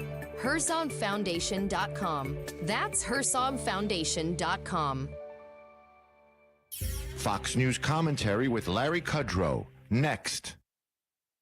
My name is Whitney Allen, and I'm a widow. My husband, Ryan, died. We never thought we'd ever have to use life insurance, but the unexpected happened. With Ethos, signing up was fast and 100% online. You can get a quote in seconds, apply in minutes, and get same-day coverage. No medical exams, and you can get up to $3 million worth of coverage. I'm grateful we were prepared. Get your free quote at ethos.com/term. That's ethos.com/term. Paid spokesperson. Time spent on application may vary. Online health questions required. Here's Larry Kudrow. There is hatred and bigotry that runs through the socialist and communist ideology. We've seen this throughout history, by the way, whether it's the Soviet Union or any of the old Eastern Bloc states. Hate. Now, you go after Jewish people. Next thing you do is go after Catholic people. Next thing you do, go after black people. By the by, there are almost no blacks in this DSA coalition. The Queensborough president, Donovan Richards, I believe his name is, ripped into Mandami, said he was a white supremacist because of raising property values on black homeowners in Queens, and including them, he wants to tax businesses. So blacks are being pummeled by this group, which is essentially a lily-white, far-left socialist communist group. But anti-Semitism is the absolute tip of the spear. For more commentary like this, go to foxnewspodcasts.com. Talk lines are open now at 314-912-1019. The Vic Porcelli Show. Shut up. Shut your face. Made in St. Louis for St. Louis. It's News Talk STL. Very disrespectful bumping content there, Ken. All right, it's Friday. Wow. How did it get this late? What I the know. hell? Was that my fault? Yeah, it's your fault. Whatever. I need a Miller. The Miller time yet? Welcome to Miller Time. It's Miller time. Miller time.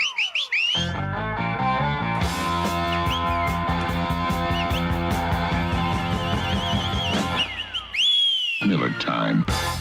Greatest piece of radio production in the history of the medium. Miller time. Produced by Kenneth James Williams. That's what his mom called him when she was mad. Kenneth James Williams. I love that name. And you know what's funny? Nobody said Kenneth James Williams when he shot a bottle rocket at his brother, because that's what his father told you. Shoot this bottle rocket at your brother. He just looked on and said, "Good job." Having a beer, right? Good shot. Enjoying the 4th of July. My kids are shooting bottle rockets. Wow, son, I never thought you had it in you. It's great. I laugh at that every time I think about it. Okay. So Stephen Miller, COVID is in the news again because Dr. Fauci, I don't even want to say testified in front of a committee because he didn't testify. No, he did not.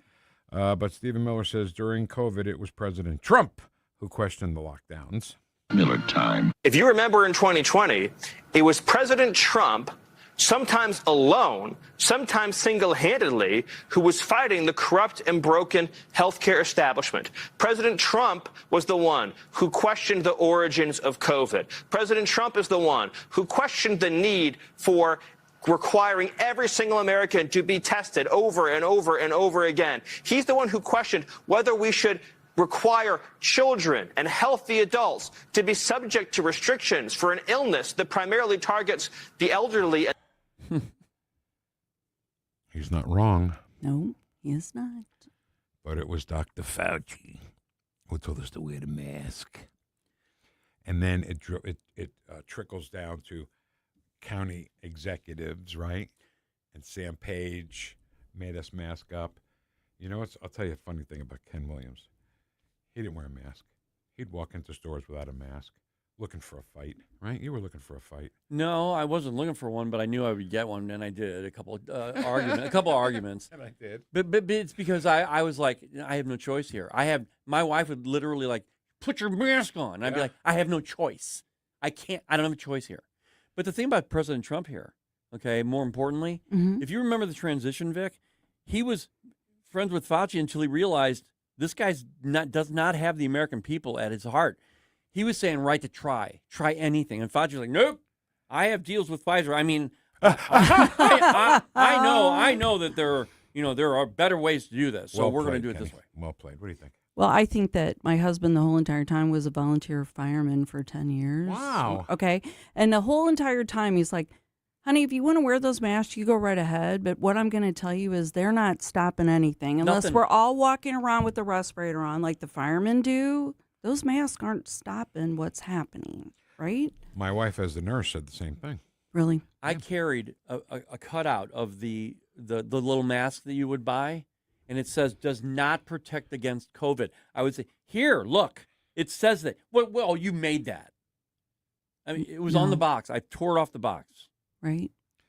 Ridiculous. And can I just get back to right to try for a second, Kenny? Yeah. And I love when you bring that up all the time, because what better news is it from your president to say, you got the right to try hydroxychloroquine or ivermectin? And why didn't they want them to have the right to try? Because it would have worked. And It would have they worked. looked like stupid fools. It would have. Well, they would have lost a lot of money too, because remember, Pfizer was on everything. Brought to you by Pfizer. Mm-hmm. The air you breathe, brought to you by Pfizer.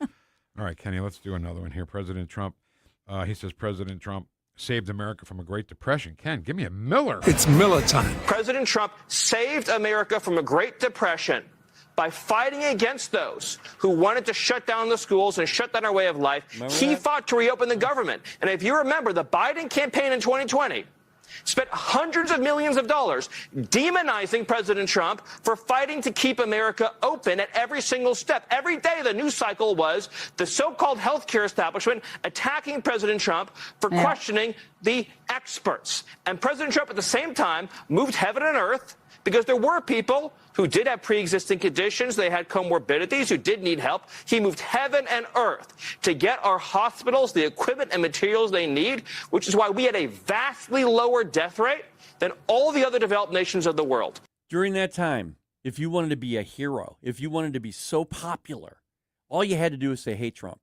And guess what Fauci did? Because he loved being popular. I hate Trump now. Oh my! Now you're America's doctor. Dear Diary, I hate Trump. He's such a jerk. What do you got to say about that? I'm totally in agreement. When you do your voices, I lose it every time. Right. I like it when he does that. Yeah. Right, Thank you. Very good, very good. I think that everybody neglects to remember, too, the vaccine that was made. Didn't we get that at that time? I'm just saying. The mRNA. Saying. What did Rachel Maddow do? How did she do it, Vic? The virus stops with you. If you get the vaccine, the virus stops. She was banging on the table. She was wrong. No, totally wrong. And she never will say she's wrong. And you know what? I want an apology from Fauci, because he called me a science denier when he represents science. But he was the science denier, not me. Yep. Right. And I'm not saying me personally. You know. I know All what of you're us. saying. Yes. Because all you of us. represent everybody. I represent everybody, not just science. I represent the fun and, the mafia movies and stuff like that. Okay. Ken, I want to get both of these next two. Let's go, in. baby. So let's do it, because I was going to skip 4 and go to 5, but no, I don't want to skip 4 at all, because the Democrats are a bunch of freaks. Give me a Miller. AOC, Bernie, the Squad, Omar, these are people who even 10 or 15 years ago would have been relegated to the outer extreme fringes of the Democrat Party. They're now the center of the party. They're the heart of the party. They're the soul of the party. So the Democrats have become a party of freaks, weirdos, losers, and crazies. But you can't laugh it off, because it's deadly serious. When you give these people power, everything you know and love in this world falls apart. You have chaos, corruption, decay, violence, poverty. Absolutely agree.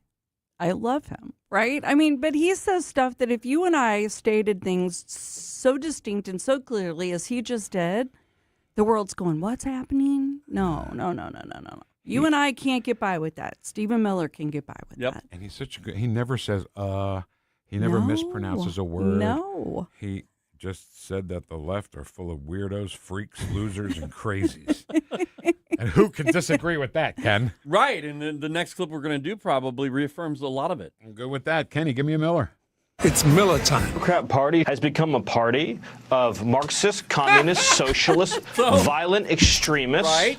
And yes, violent revolutionaries who support the policies that are getting Americans killed en masse, historically for many years now, and of course it accelerated under the Biden administration, by criminal illegal aliens. This is a party that supports violence against ICE officers, supports violence against federal law enforcement, and engages in conduct and rhetoric and behavior that leads to repeated assassination attempts against President Trump, against President Trump's supporters, and against Republican elected office holders. It is a terrifying reality, but one we cannot turn away from, ignore. We cannot put our heads in the sand and pretend the Democrat Party of the 90s or the 80s or the 70s exists anymore, because it is gone. It is gone, and it is not coming back. Miller time. Miller time. I'm glad he's on our side, Ken. Yeah. Stephen Miller. The great one, Captain Kaiser. Thank you so much. You're too sweet. Thank you for having me, as always. See you next Friday. Sounds great. Maybe for a little longer stretch since Ken's going to be gone. Okay. We'll see what you want to do. It's your show. No, it's his show. Okay, it's always Ken's a pleasure show. you being here, Kathy. Oh, really. thank you so much. Love you guys having are you. too It sweet. could easily be called the Ken Williams Show. No, don't. No. No, it's the Vic Porcelli Show. And I can only do it if both of you are involved. There you go. There you have it. All right, our last hour of the week coming up next. When Donald Trump needs conservative votes to help pass his agenda for Missouri, Representative Trisha Burns never answers the call. Trisha Burns has missed 370 votes. Burns is bucking President Trump's priorities. Burns did not vote to stop DEI initiatives, prevent China from owning Missouri land, defund Planned Parenthood, and Burns did not vote to ban boys from girls' sports. Trisha Burns not showing up for Missouri and President Trump. Instead, Trisha Burns spends her time pulling pranks on the suicide prevention hotline. Yes, you heard that right. Trisha Burns lied to the police and staged a fake suicide emergency. She sent a series of messages to the hotline and said she, quote, had a gun to her head, end quote. When she got caught, she said there'd be no consequences because she's a politician.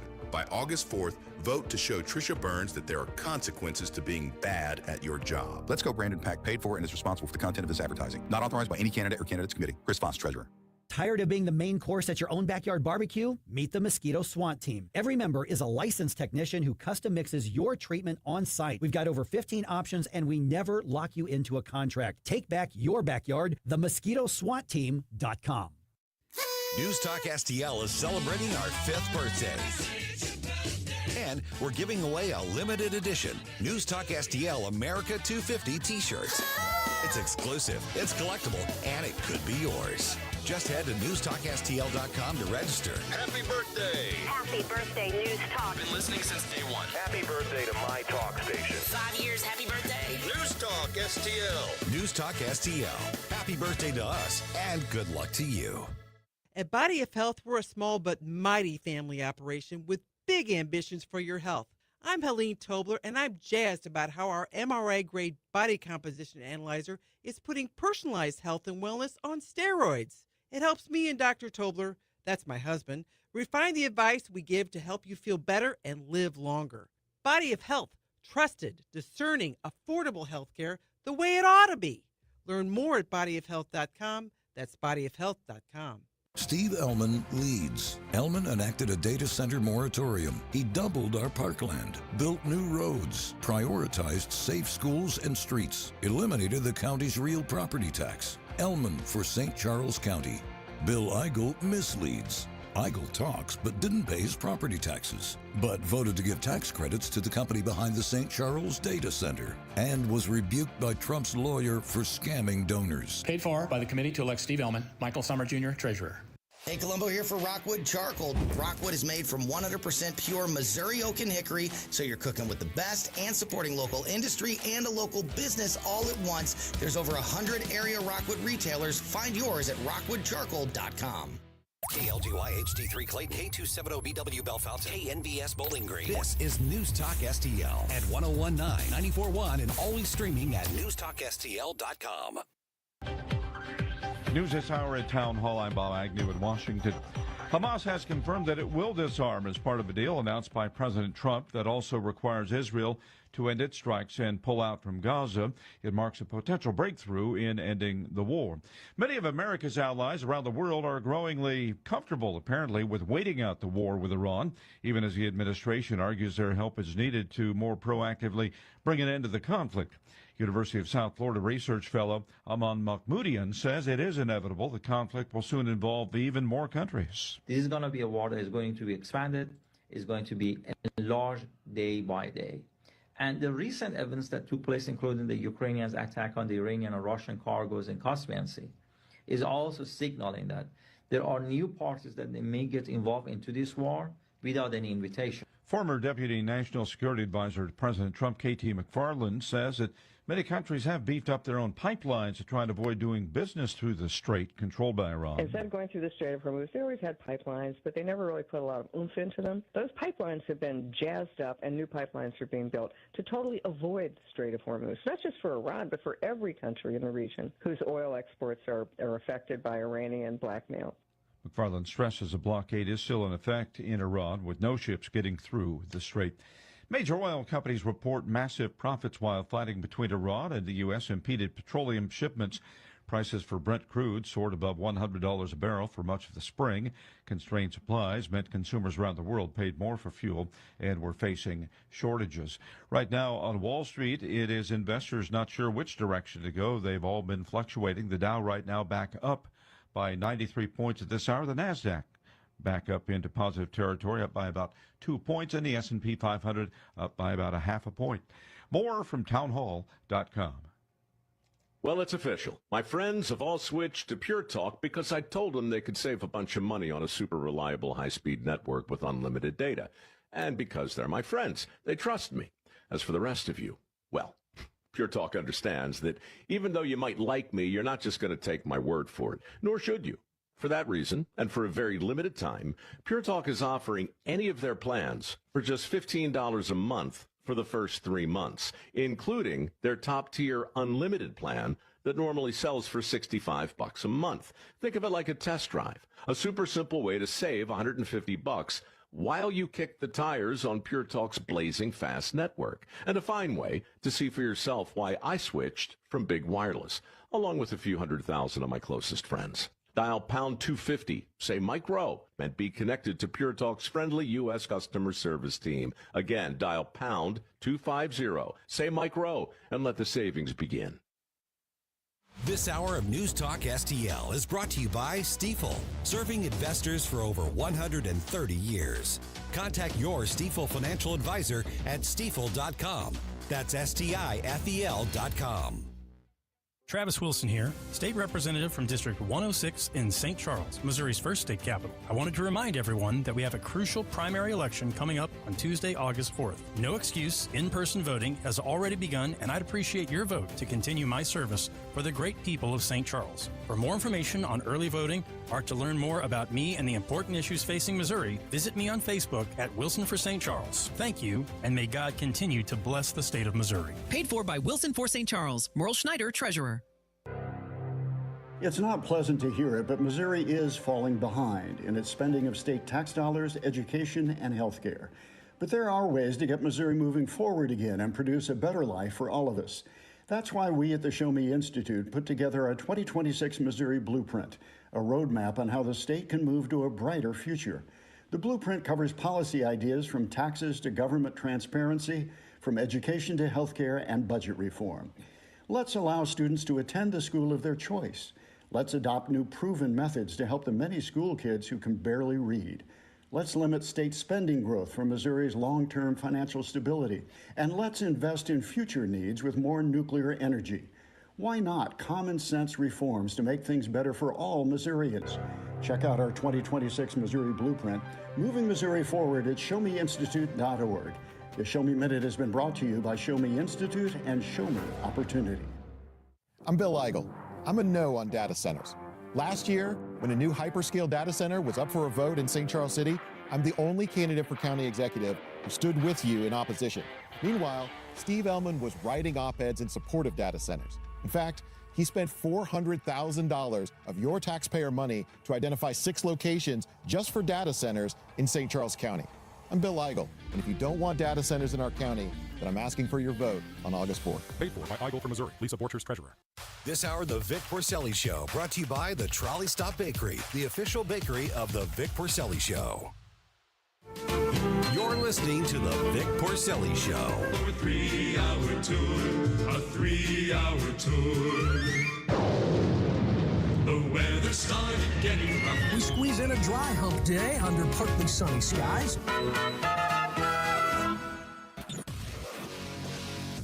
From New Jersey to Baldwin, Missouri, 2 behind the microphone, taking the whoosh to the radical left and the putrid swamp. You're listening to the Vic Porcelli Show. Here he is, Vic Porcelli. All right, our final hour of the working week. Ken's final hour before he gets some well-deserved time off away from me. I think that should do your mental health good, being away from me for a week, right? It's not about that. Come on, Ken. Everybody needs a break. Like they don't know I'm a pain in the ass to work with. You think they You're don't not. realize? You are not. You are. You know what, Vic? You and I have such a great time together. And yeah, is it exciting? Yes. Is it intense? Sometimes it's almost unbearable as far as the process, but we get it done, and I love it. I mean, it's just great. You still having more fun than you ever had before? Ever before, yeah. In radio. Let's clarify that. As opposed to what? Being in bed? I don't know. I'm not going to go that way. We spend a lot of time together. We do. And luckily, we don't get on each other's nerves too much. Nope. I know you don't get on my nerves. I'm sure I get on your nerves. No. All right.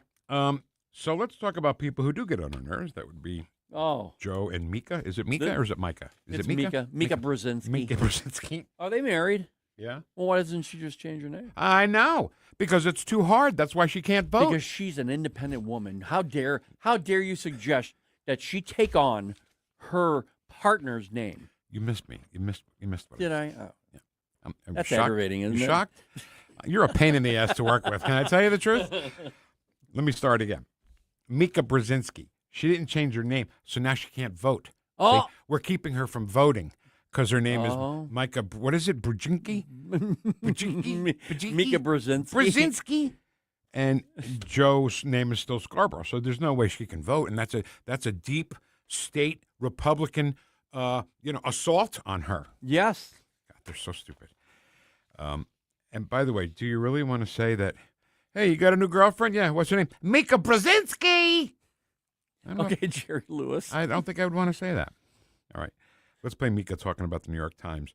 Reporting that the Democrat Party is so short on cash, the leaders are asking vendors not to send bills until after the midterms. We move now from things making a lot of money to things losing a lot of money. At 7 minutes past the top of the hour, there is new reporting This has to be a morning DNC story. on the dire financial situation for the Democratic National Committee. Now less than 100 days until the midterm elections. The New York Times reports the Democratic Party is so short on cash that leaders are asking vendors not to send bills until after the midterm That's elections. The paper spoke to 3 people briefed on the move who called it a bookkeeping maneuver. The paper highlights a cash disparity between the two parties, noting that President Trump controls a $400 million super PAC. The Republican National Committee is sitting on nearly $130 million, while the DNC is $2 million in debt. Yeah. I'm sorry. No. So this story confuses me a little bit because there's something they're neglecting to tell us. Is it that they don't have money to campaign anymore because they're in debt? Or is it going to be down the road, oh, George Soros bailed us out of that one? I'm sure it will. That will be the case. Why hasn't he done it? Why hasn't he already done it? You know what? That is actually a very good question, and I think it may have to do something with their lurching left even further. Maybe, you know what's crazy? Just from what you just said, maybe they're going left of George Soros and Alex Soros, which is insane to even think of that. But I mean, at some point, I guess if you keep going, to socialism and communism, but at the same time, Vic, the Republican Party, they do have cash. I just think it has something to do, and no one can convince me otherwise. I think it has something to do with the NGOs and USAID. Almost, you can almost clock it by the date, okay? They are in debt right now, but there was a time where they were up like almost $1 billion. Sure. They had Well, they gave Kamala $1 billion. Right. Act Blue was bringing money in all the time from various sources. We couldn't even keep up with it. But then something called Doge came into play. something that actually shut all that crap down. See, if you're not watching the stream, you missed Ken's face there when he said that, which was great. But you can nail it right then. Elon Musk, when he started doing what he did, that pissed them off so bad. He became the enemy of the state. Mm-hmm. So, had George Soros already dumped a bunch of money on the Democrat Party, this wouldn't be a story, because this wasn't a conservative news outlet saying this. This Mika Brzezinski, talking on MS Now, which is a left-wing part of the Democrat Party. Oh, big time, yeah. So had George Soros already dumped a bunch of money into the Democrat Party and the DNC, wouldn't be a story. But he hasn't yet, I guess, because it is a story. Well, let me ask you this question, because I was under the impression you were saying that because they had an angle. They're promoting that they don't have any money for a reason. Now, is that where you're okay? What's the reason? Why do you think they're promoting that they don't have any money? Yeah, I think so. People start, like rich people will start donating to the DNC to bring them up, because it doesn't really matter. And they'll also have to admit that George Soros is funding everything. Yeah. You know? And I think they've got themselves stuck once again, because bottom line, they put up the DNC building for collateral. And don't please, vendors, don't send your bills to us until after the midterms. I don't get to do that. Do you get to do that? Do you get to tell your creditors, had the money last week, don't have it today. Can you wait till you send the bills till, a month or two? Do you get to do that? Do you get to tell creditors, I'm sorry, I don't have it right now. Can you wait till after the midterms to send me the bill? It's funny that you mentioned something like that, because used to be if you didn't pay your electric bill on time, if you're a little strapped, you wanted to wait another week so you get paid, they'd be like, no big deal. You could even like pay it late by a month. Right. I mean, you could go in, okay, I'm going to pay 2 payments now because I didn't pay. Now, you're a day late. They're sending you notices on your phone. They're like threatening they send immediately. You stuff before you're late. Well, because I forgot one time. I'm talking about I'll go with the electric bill. Yeah. And on the phone, I'm like, they're going to shut my electric off? What did I do? Right. And I looked, and I missed a payment, and it was like a week late. Even if you don't miss a payment, even if you're not late, they'll say, we'll turn you off if you don't pay by this date, no matter what. And I don't understand that. Yeah. All right, who's on the phone? I think Bill. Is it Bill? Hi, Bill. Lincoln County Willie. Now, okay. You said yeah. Well, whoosh my 94.1 FM, brother. Hey, as far as Soros is concerned, maybe he realizes that if the communists take over this country, they're going to take over his empire.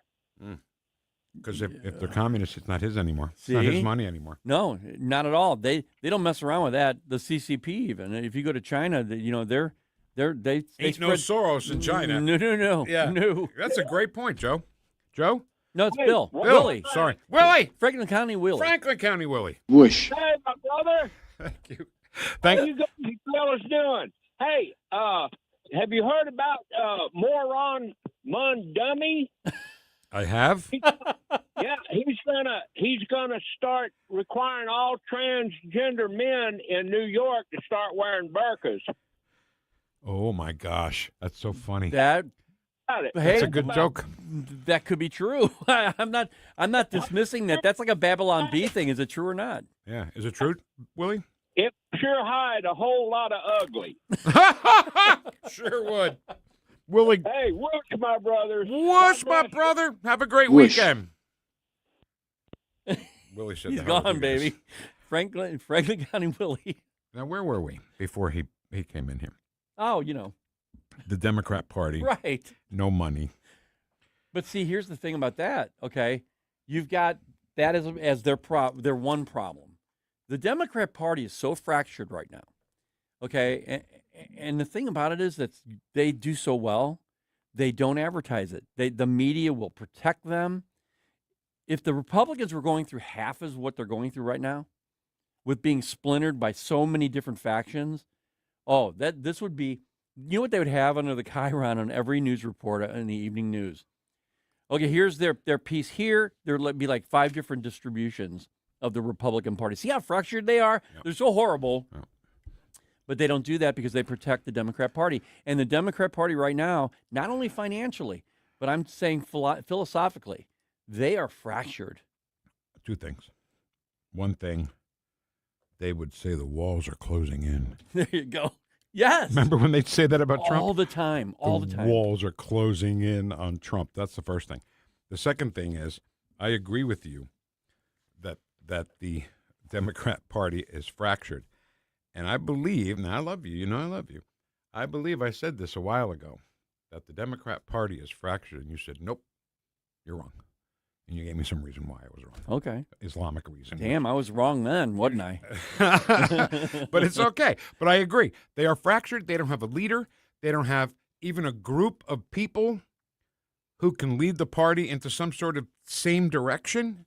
They all go in different directions. Who votes for that? Well, yeah, that's probably their biggest problem. There is no leadership. Did you know that someone's still putting David Hogg up again as a leader of that of the Democrat? In what capacity? In the DNC? Yeah, DNC.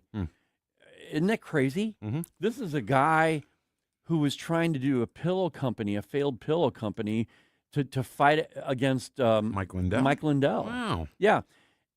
And it failed miserably. He never even, he wasted whatever money he might have had. But this guy has no idea of what to do. He's not a leader. He doesn't own a business. He's a kid. He's all he came from was a high school, unfortunately, of people who died. Mm-hmm.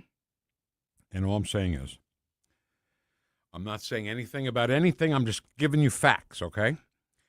David Hogg also was on a beach in Huntington Beach, California, and he got into a tussle with a lifeguard for some reason and got on the news.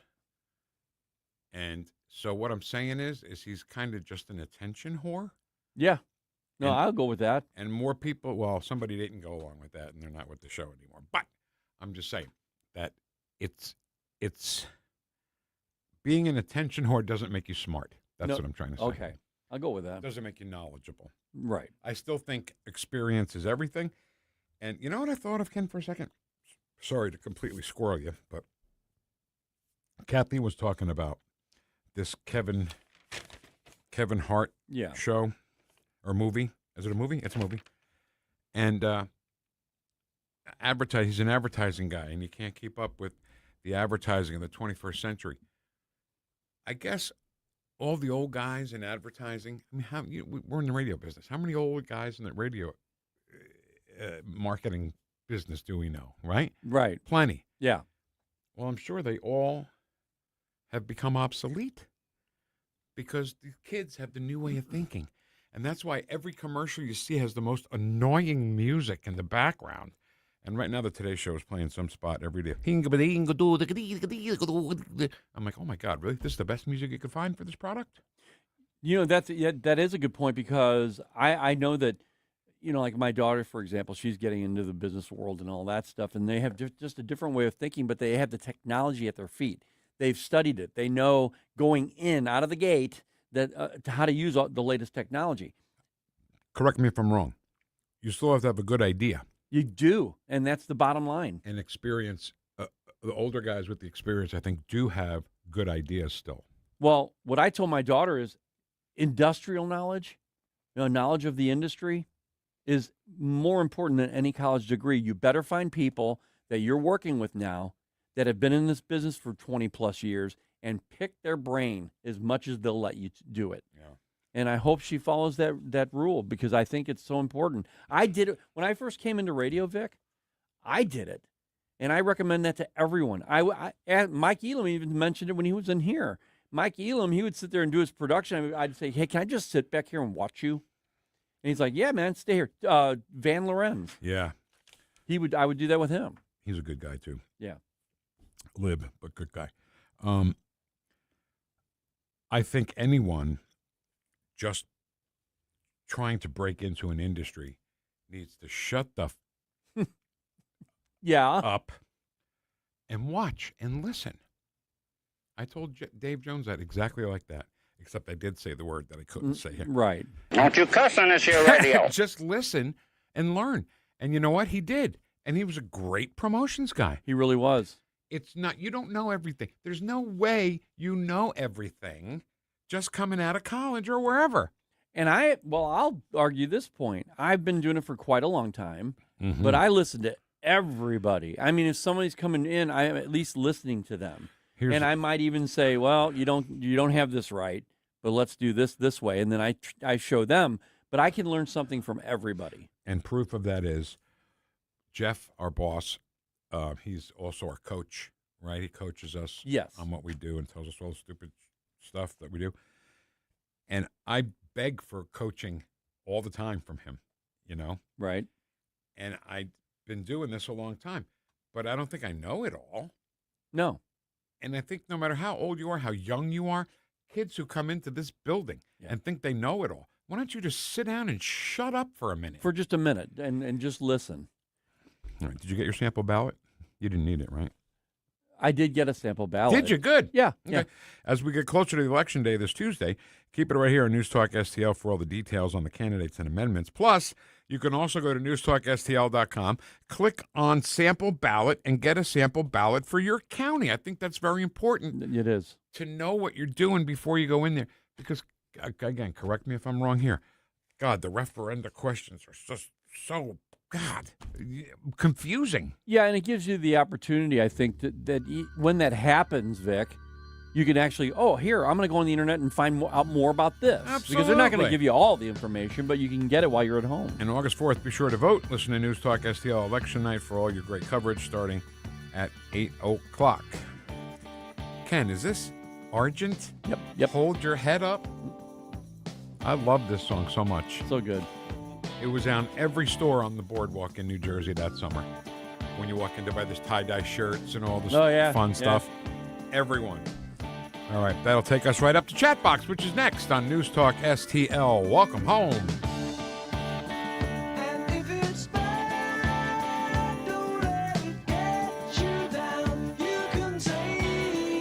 Watch us on our live stream using Rumble, Facebook, and Twitter.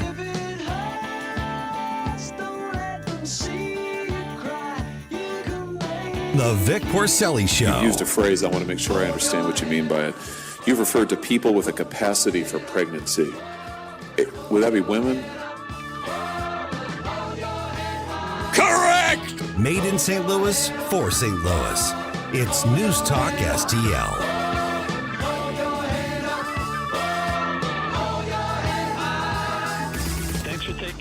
News, analysis, opinion. Radio news junkie. Love every bit about it. News Talk STL. Hello, I'm Mike Lindell, and I'm excited to bring you the best price ever on my exclusive Gaza Dream Bed sheets. If you're on the front line fighting Hamas, you need the best sleep possible on my exclusive Gaza Dream Bed sheets, made from the finest cotton in the world, grown only in a region between the Golan Heights, the Dead Sea, and the West Bank. My Gaza Dream Bed sheets will get you the great night's sleep you need to kill Hamas terrorists. Order now and get a pair of my pillow slippers to sneak up on those Hamas terrorists. Use the number on your screen and use the promo code SHALOM. Please order now. Bill, you're an old politician. Yup, sure am. So you know the old-timers warned that someone trying to sell you a pig in a poke was a con man. Well, sure. Well, no offense, Tom, but your politician's Amendment 5 is a pig in a poke, allowing politicians to raise our taxes without a vote of the people, and the politician's Amendment 4 takes away our power to do anything about it. Well, let's look at what's really inside Ford 5. Oh, don't do that. 5 hits hardest seniors and those struggling financially with new taxes on services like doctor visits, in-home care, and rent. Sales taxes could more than triple. For up to 80% of Missourians, it's a tax hike. And Amendment 4 ends majority rule, allowing a minority of the most liberal statewide voters in one district to effectively end our power to stop corruption and out-of-control spending and taxing. Slick plan, huh? No, Tom. 4 and 5 are schemes that hurt citizens and transfer our power and our money to politicians and lobbyists. That's why I'm voting no on the politicians' Amendments 4 and 5. Paid for by Missourians for fair taxation. I'm Dr. TJ, owner of the Institute of Natural Health, co-owner of Optimal Nutraceuticals, and the host of Wellness One. Wellness One is designed to cut through the nonsense and provide you common-sense science-based information regarding health and wellness. On the show, we discuss topics like thyroid health, gut health, hormone optimization, and many others. Our show airs Saturdays at 10 a.m. and 2 p.m. and Sundays at 11 a.m. and 3 p.m. right here on NewstalkSTL. And you can visit us at inhstl.com. That's inhstl.com. Hey, it's Vic Porcelli. We're sitting here with our great friend, Chris Cooper. Hi, Chris. What's going on, Vic? How are you? I hear you wrote another book. This one's an e-book. Is that right? The Business Owner's Playbook for Financial Clarity. So it is a great book for entrepreneurs. It's a very short guide. Give people, business owners, the ability to understand key questions that are important, such as succession planning, legacy planning, getting the IRS out of our pockets, right? Because do you like paying taxes? I do not. I don't think anybody likes paying taxes, right? That just makes sense. And then always talking about protection. And then the other thing from a business owner perspective, what is the biggest asset a business owner has? Probably their business itself, right? We need to make sure we understand what the value of that business is as well. So this new book, I'm sure, is incredibly expensive, right? How much? No, it's a free resource. Oh, it's free. We provide guidance, we provide education because we want to make sure people feel educated and understanding because sometimes you don't know what questions to ask, and we need to make sure we help arm people with information to ask the right question. Reach out to Chris and Stacy today at SerenityWealthNow.com. Investment advice offered through Fortis Capital Advisors, LLC.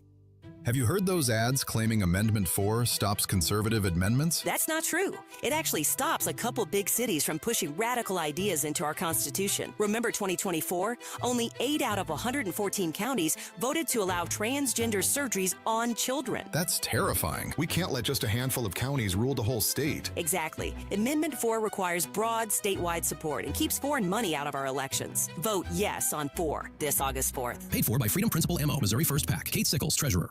Free speech is alive and well in America right here. It's about time somebody stood up for true American values. What this country needs is some backbone. Finally, a president who wants to make real change. 101.9 and 94.1 News Talk STL.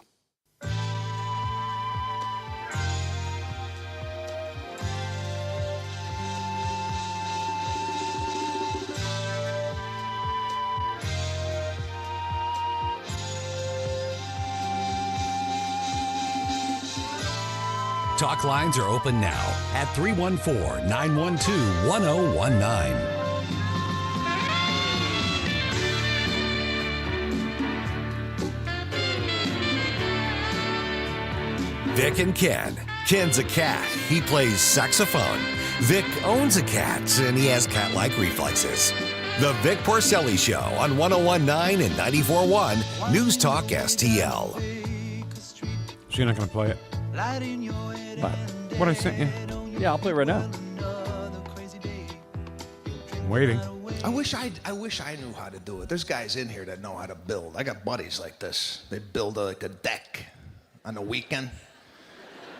You go over to their house and they're always like, you want to see the deck I built? You built a deck? When? Today. Today? I took a nap. You built a whole deck? That's you. You built a deck. I took the nap. That couldn't be more you and me right there. Exactly right. How long is it? 30 seconds? Yeah, roughly. 30 seconds of Sebastian Maniscalco. 20 seconds. That just is Ken, Vic and Ken all over. That's so funny. Because I can't. Ken, don't you understand? I can't. Do you know what cantilever means? Yeah. You suck. Let's go. Play the chat box music. Damn it. Lift the world. Let's do Facebook first today, okay? Okay. Jacob Cramsey. Hey, Jacob. Well, I have to get to my page. Hey, how you doing? Good to have you with us, Jacob. Appreciate it. Hey, Jacob. Greetings from Pike County, Illinois. All right, really? Yeah, that's what it says. I didn't Love make it up. Man. Yeah. Hey, thanks to everybody up in Pike County for listening. That's got to be a radio. Is there 94.1 land. Code is a radio, right? Oh, absolutely. No, it's no. Pike County, Illinois. It still could be. 94.1 gets to Pike County, Illinois? It could be. Wow. Yeah. If not, your phone is a radio. Exactly right. 94.1 KPCR in Bowling Green, Pike County up there. Yeah, that's what we were. I'm Kenny Williams at KPCR. Did you have to talk with a cowboy accent? No, but I slipped into it a lot of times and didn't mean to. Hey, it's Kenny Williams. How you doing? Because, here's Travis Tritt. Radio. KPCR 94.1. Radio, it seems like every region of the country you should sound like the region, right? But you can't be from New York and say, hey, how you doing? Welcome to the show. We're going to go talk to you, a couple of guys today who were walking their dogs on my lawn. What are you doing? It's not going to happen. No. Amy says, good morning, Vic Head Patriots. It's Friday. Kathleen says, good morning, fam, bam, and happy Friday. And she also gives you a whoosh. A whoosh.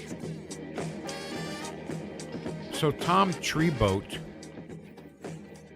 says, ask JC or Larry about Al Wyman's Charles Manson involvement. Wow. Let's be sure we get the commander on that. Al Wyman. Yeah, you I remember him? the name, yeah.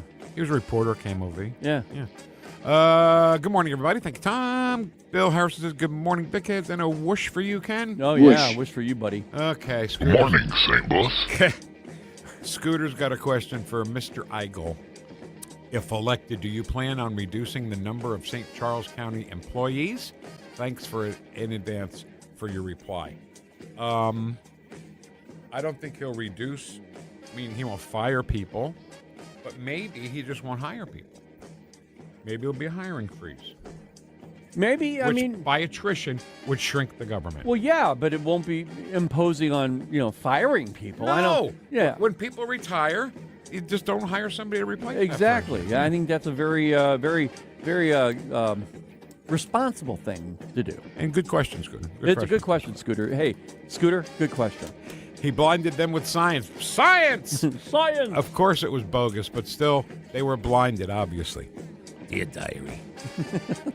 Apparently I'm not science. I don't represent science. And I still wasn't voted prom king. I hate Scott. Scott's such a jerk. Another red shirt Friday. You suck. Not only do I have a red shirt on, but I have my American flag right here. Thanks. My Make me soccer. feel even worse. My soccer. Okay. I don't. Bucky's. Oh, my God. Bucky's on the back. Another red shirt Friday. Remember, everyone deployed. Good job, Ken. You understood the assignment. Vic, not so much. But last week, in your defense, last week you were all red, and I was not. I had a little bit on. Just kick me when I'm down, Paul. No problem. Go, Paul. Rat is in the house, everybody. Hey, Rat. Yo, Vic and Ken. Nice to see you. He says, hey, good to see you. Hey, good to see you. Hey, it's good to see you. Good morning, Vic Heads from Sonora, Mexico. Sean is in Sonora, Mexico, listening on his phone, which is also a radio. Sean. I'm not sure it works if you don't do it that way. Hold it with two hands on your right and then two hands on your left. When you're displaying it? Because he's a mensch. All right, over to somebody yesterday said in the Facebook chat box, Facebook is a right to chat Facebook. That's right to chat. So we'll have to ask Mark Mix about that next time. Yeah. Good morning, all. Hopkins got in first, snuck right in front of Ed Stoit. He was a deuce. I pledge allegiance to the flag of the United States of America. No peace. No fair check. No peace. No peace. President, it's Friday. Donald John Grover Cleveland Trump. Good morning, all you beautiful MAGA, ultra-patriotic, deplorable, Garbagian, degenerate, freedom-fighting, God-fearing, Vic Head, weirdos. Whoosh! Whoosh. That whoosh thing. And he says, hey! Hey. Good to see you. Hey, it's good to see you. In Illinois, they used to issue a temporary driver's license, TDL. What? Temporary driver's license. Who gets to use that? Illinois people used to. Now, Jabba, the Hutt, and no more TDL. So it's not like that anymore. But they used to have temporary driver's licenses. I wonder if you could have walked up with that in your hand and said, hey, I can vote, right? Right, Ken. That's good. That's good. Good question. Everybody applies, gets a regular license now. I'm sorry, guys. What's going on here? Well, Mr. Vice President, it's voting fraud. Well, what the hell you want me to do? And when you get an Illinois license, you can automatically register to vote. Oh, there's your answer. Temporary license, no problem. Vote. Oh, vote. Yeah. No, you should vote. In fact, I like it better when they're temporary licenses for you to come in and vote in Illinois. So stupid, right? So even though you don't have to show voter ID to vote in Illinois, they're ready if you have to start showing one. Voter fraud protection in place. Whatever he says, believe the opposite. T.M. Harper says technically third. Technically. I love that. Well, under the bylaws. What he's saying is Hopkins and Ed Sturt are hogging up the box. That's what I think he's saying. Or second loser. I don't know what that means. I see Ken. I thought he was taking a well-deserved vacation. Yeah, I'm starting Monday. Don't push him out of here earlier than he's already getting pushed out of here. Over here, dear.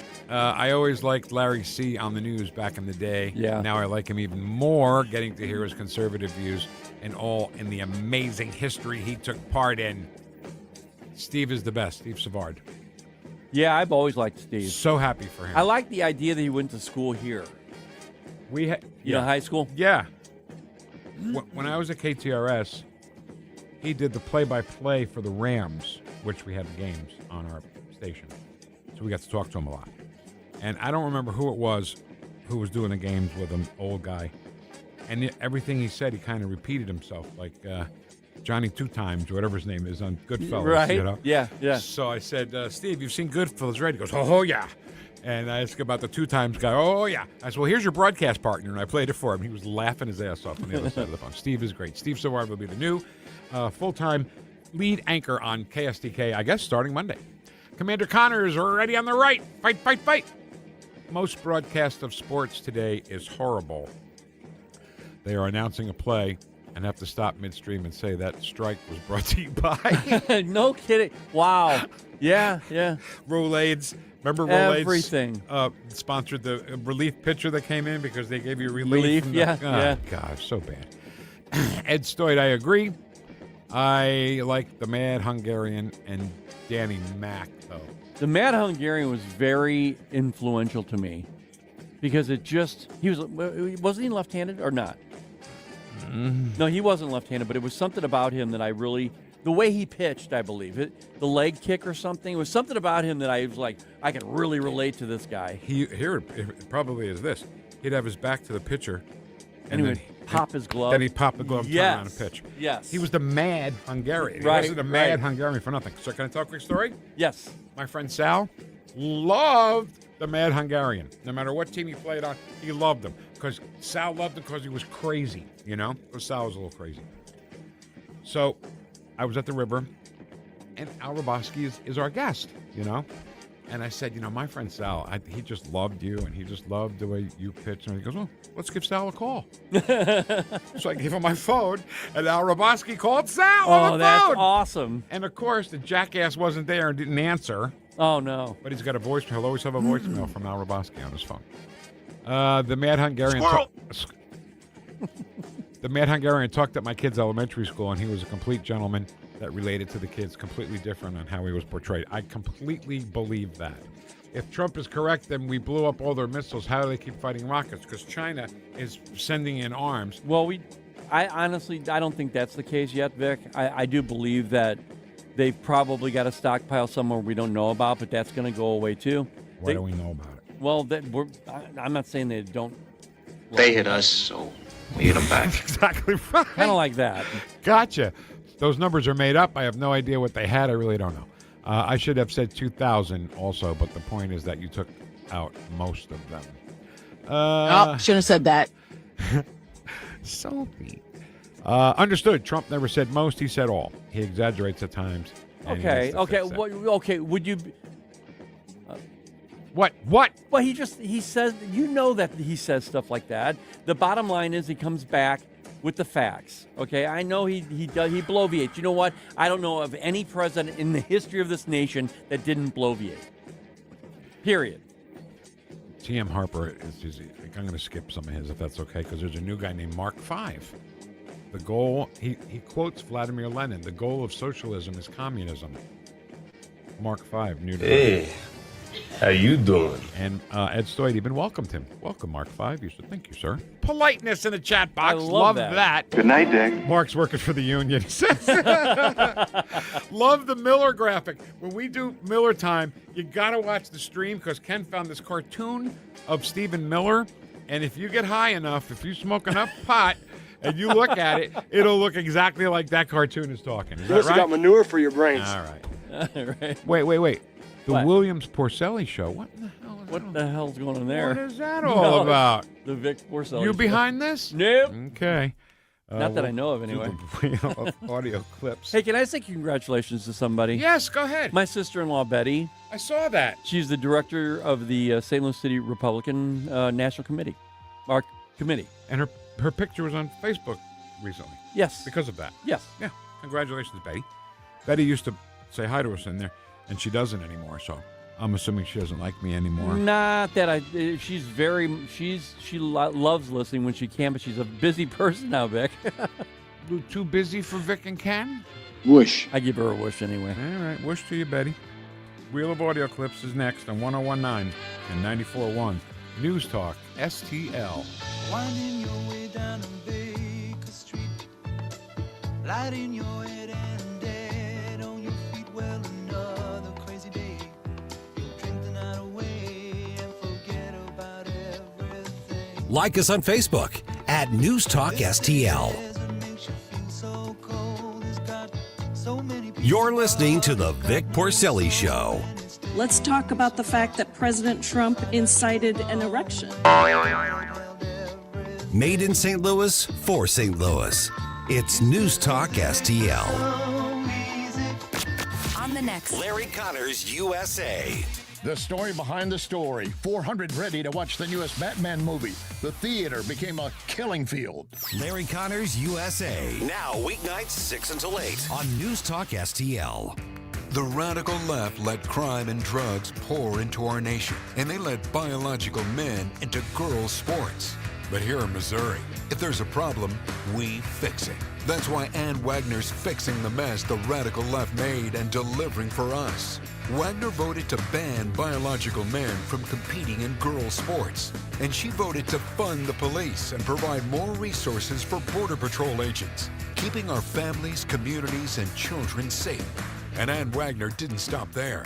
In Congress, Wagner passed the largest working-class tax cut in American history, kept big government out of our business, protected our way of life, and ensured our communities remain safe. That's why Ann Wagner's endorsed by the Missouri Farm Bureau and Missouri Fraternal Order of Police. Vote Ann Wagner for Congress on August 4th. I'm Ann Wagner, and I approve this message. Paid for by Ann Wagner for Congress.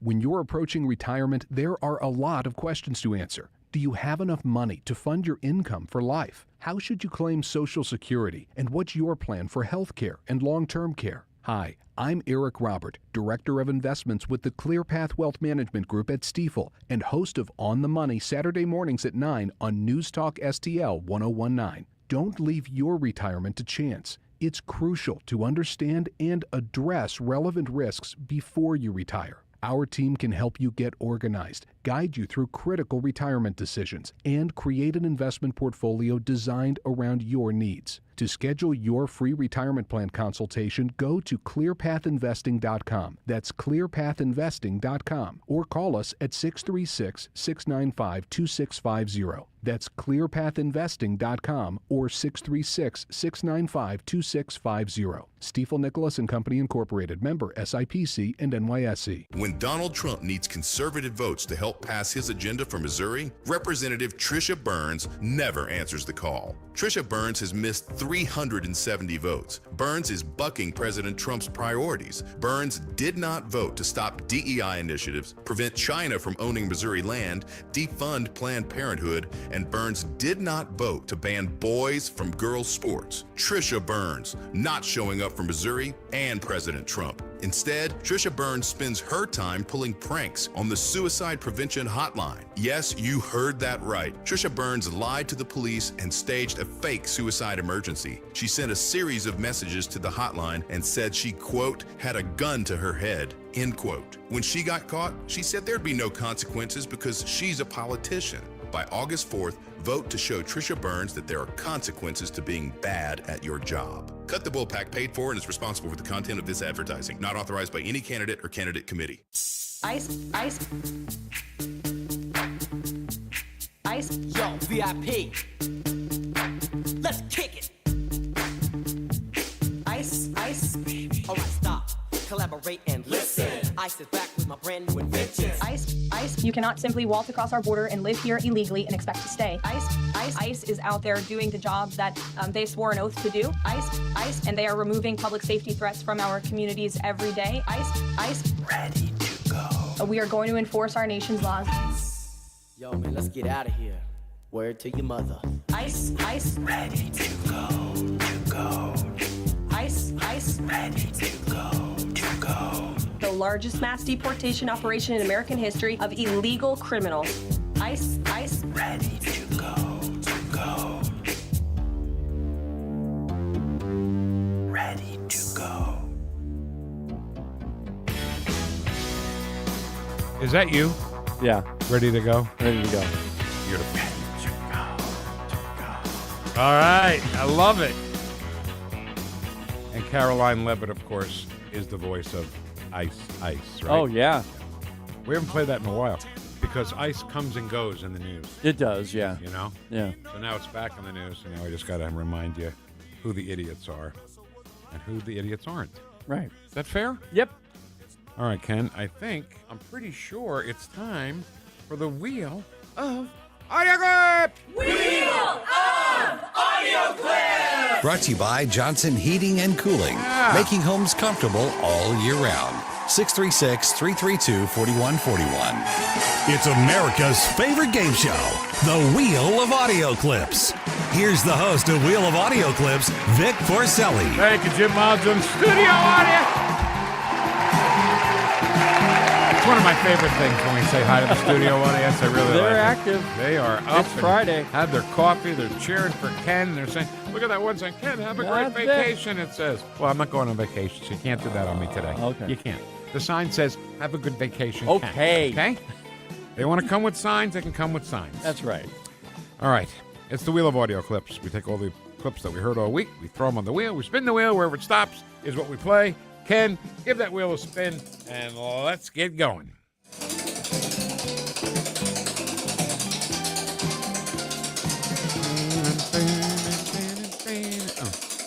As soon as I start singing, you turn it off. What's the problem? Yeah, he goes, yeah, whatever. Okay. Well, now, just happens to be Dr. Fauci. Dr. What do we used to call him? Fraudgy? No, the guy from Shrek. Oh, Farquaad. Farquaad, right, instead of Fauci. On CNN with Jake Tapper. Ideological rigidity, I think. There's no reason not to get vaccinated. Why are we having red states and places in the South that are very highly ideological in one way, not wanting to get vaccinations? Vaccinations have nothing to do with politics. It's a public health issue. It doesn't matter who you are. The virus doesn't know whether you're a Democrat, a Republican, or an independent. For sure, we know that. And yet there is that divide of people wanting to get vaccinated and not wanting to get vaccinated, which is really unfortunate because it's losing lives. Isn't it funny, Ken, that he said that vaccines are not political. It's not politics. But these red states. Oh, yeah. The very next sentence was a political statement. Well, he made the comment ideological rigidity. You know what that's? You know what that means, don't you? Boner? No. No, it just means you're not listening to me. Oh. It's ideologically you're rigid. Got it. Okay, you're not listening to what I'm saying. I'm telling you do this, and you're just being rigid. Dear diary, today I was told I had ideological rigidity. I thought it was a boner, but it's got nothing to do with that. More tomorrow. Oh! How about somebody we like? Can it stop on someone? Oh, how about that? This is Representative Brandon Gill, who is still in his first term, by the way. He is kicking so much ass. Oh, yeah. In that House of Representatives, and he's still a freshman representative. He describes how the Democrats must import an illegal electorate in order to win elections. We've been saying that. Go ahead. When Americans vote, they overwhelmingly reject the ideas of the radical left. In order to get over that, the radical left needs to import a new electorate. I think this is the primary motivating factor behind 4 years of open borders insanity. Mass migration impacts the apportionment of congressional seats. I think this is why Democrats love making their cities sanctuary cities. That's because they want as many illegal immigrants living in their states as possible. Then when the census comes around, more congressional seats are given to blue states. I think it's time we stop allowing the left to systematically rig our elections in their favor by importing a new electorate. Did you say, let's just say he's talking to Jennifer Granholm. Did you say that you think everyone should be forced to get an electric car? No, I didn't say that. Oh, my God. Secretary, that is hilarious. Secretary Granholm, I got it right here. You did say it. That's what I love, what he does the best. Yes. When he says something, they deny it. Oh, sorry. You're a great big liar. Right. Yeah. He's awesome. And I hope he stays for a long time. Okay, spin the wheel. Election night. We'll have all the coverage for you. The king of election coverage. Can I call Tony the king of election coverage? Bar none. Yep. Election coverage king, Tony Colombo, will be here with all of us. Oh, I like this guy. Oh, who doesn't? Well, I guess CNN doesn't. They don't. Democrats hate him. Harry Enton, Americans still trust Republicans more. Looking at all the news coverage, you'd be looking at all the polling on President Democrats would be able to take advantage and be dominating Republicans when it comes to who is trusted to handle the Iran war. That, simply put, is not the case at all. I mean, these numbers are quite surprising. Trust Dems or Republicans on Iran. According to CNBC earlier this month, you'd think, okay, that's one poll. The Republicans trusted by 2 points. But then CBS News comes out yesterday, and what do you see? You see the exact same thing. Trump and the Republicans take the cake. They are trusted by 2 points on Iran. Now, one poll is one thing, but you put the two of them together, and you can see that the American people, simply put, are not buying what Democrats are selling on Iran. They still trust Republicans more. I just hope, I really hope that the American people are seeing through these Democrat socialists. It's not just Iran.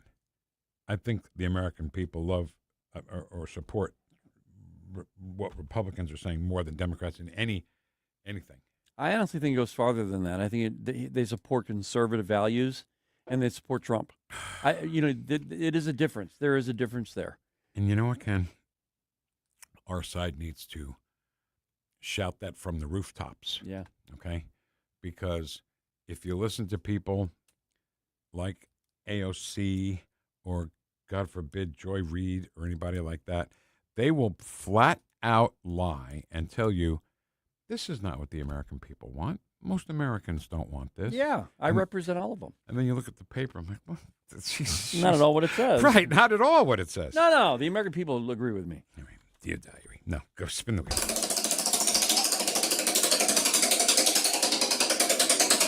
I represent all of the American people, and they agree with me, so shut up. Because I said so. Full stop.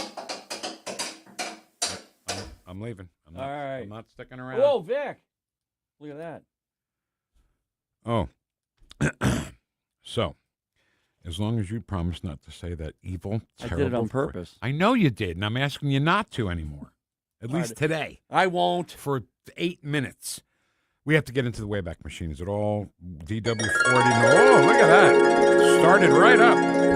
You don't even know where we're going. We are now I do. traveling. I read it. Okay, so it's September 28th, 1993. Here we are. The red letter day. No, it wasn't that. It's Hillary Clinton's testimony on we should not give taxpayer-funded health care benefits.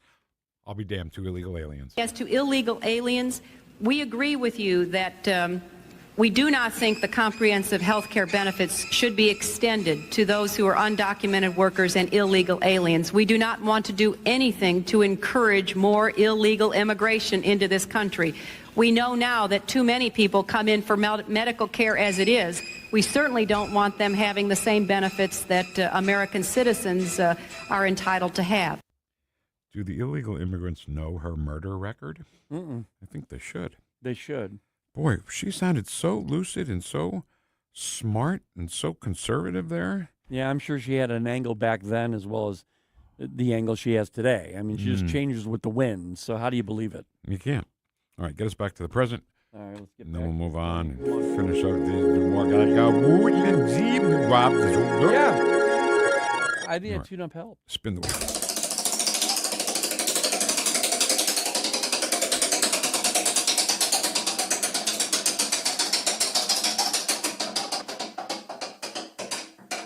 Can't finish it without President Trump at the Correspondents' I Dinner. won 3 times. Now I'm going to do it again. You're going to do it again. Thank you. Again. That's all the time we have I'm going to do it. for Should the be easy. wheel I'm getting very good at running for president. of audio clips. This is Vic Porcelli saying, please help control the liberal population. Have your liberal and your communist spayed or neutered while you're at it. Ken, have a great vacation. Thanks, Vic. Please try to not think about this place. Try. I'll try. Thanks for having the record player on at night. Let's do it this morning. Make sure you have the record player on at night.